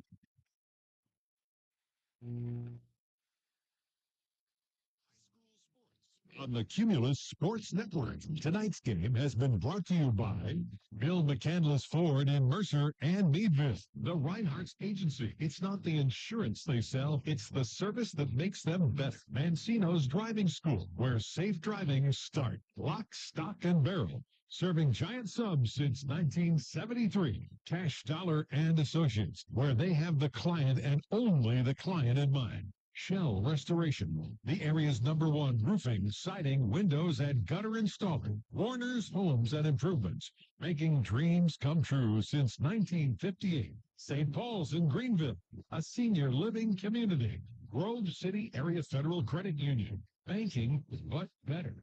Attorney Bill Motor, excellence, experience, and integrity. Mercer County State Bank, community-minded since 1911. Herman's Water, when taste matters. Vay's Pub and Grill, make it special, make it Vay's. Hermitage Rotary Club, if you're struggling with prescription opioids, there is hope. Baylor Insurance, trusted for generations. Minuteman Press and One Stop Mail for all of your printing, marketing, and mailing needs. DK Auto LLC in Grove City, specializing in Southern vehicles up to $15,000. The Valvoline Express Care and Car Wash of Grove City is the area's only stay-in-your-car quick lube. We're locally owned and nationally known. Drive in, drive out. It's that easy. The Valvoline Express Care and Car Wash of Grove City. Please thank this great group of sponsors for supporting all of our high school sports broadcasts all season long. Don't go anywhere. It's time for the Warner's Homes and Improvements 5th Quarter Scoreboard Show, right here on the Cumulus Sports Network.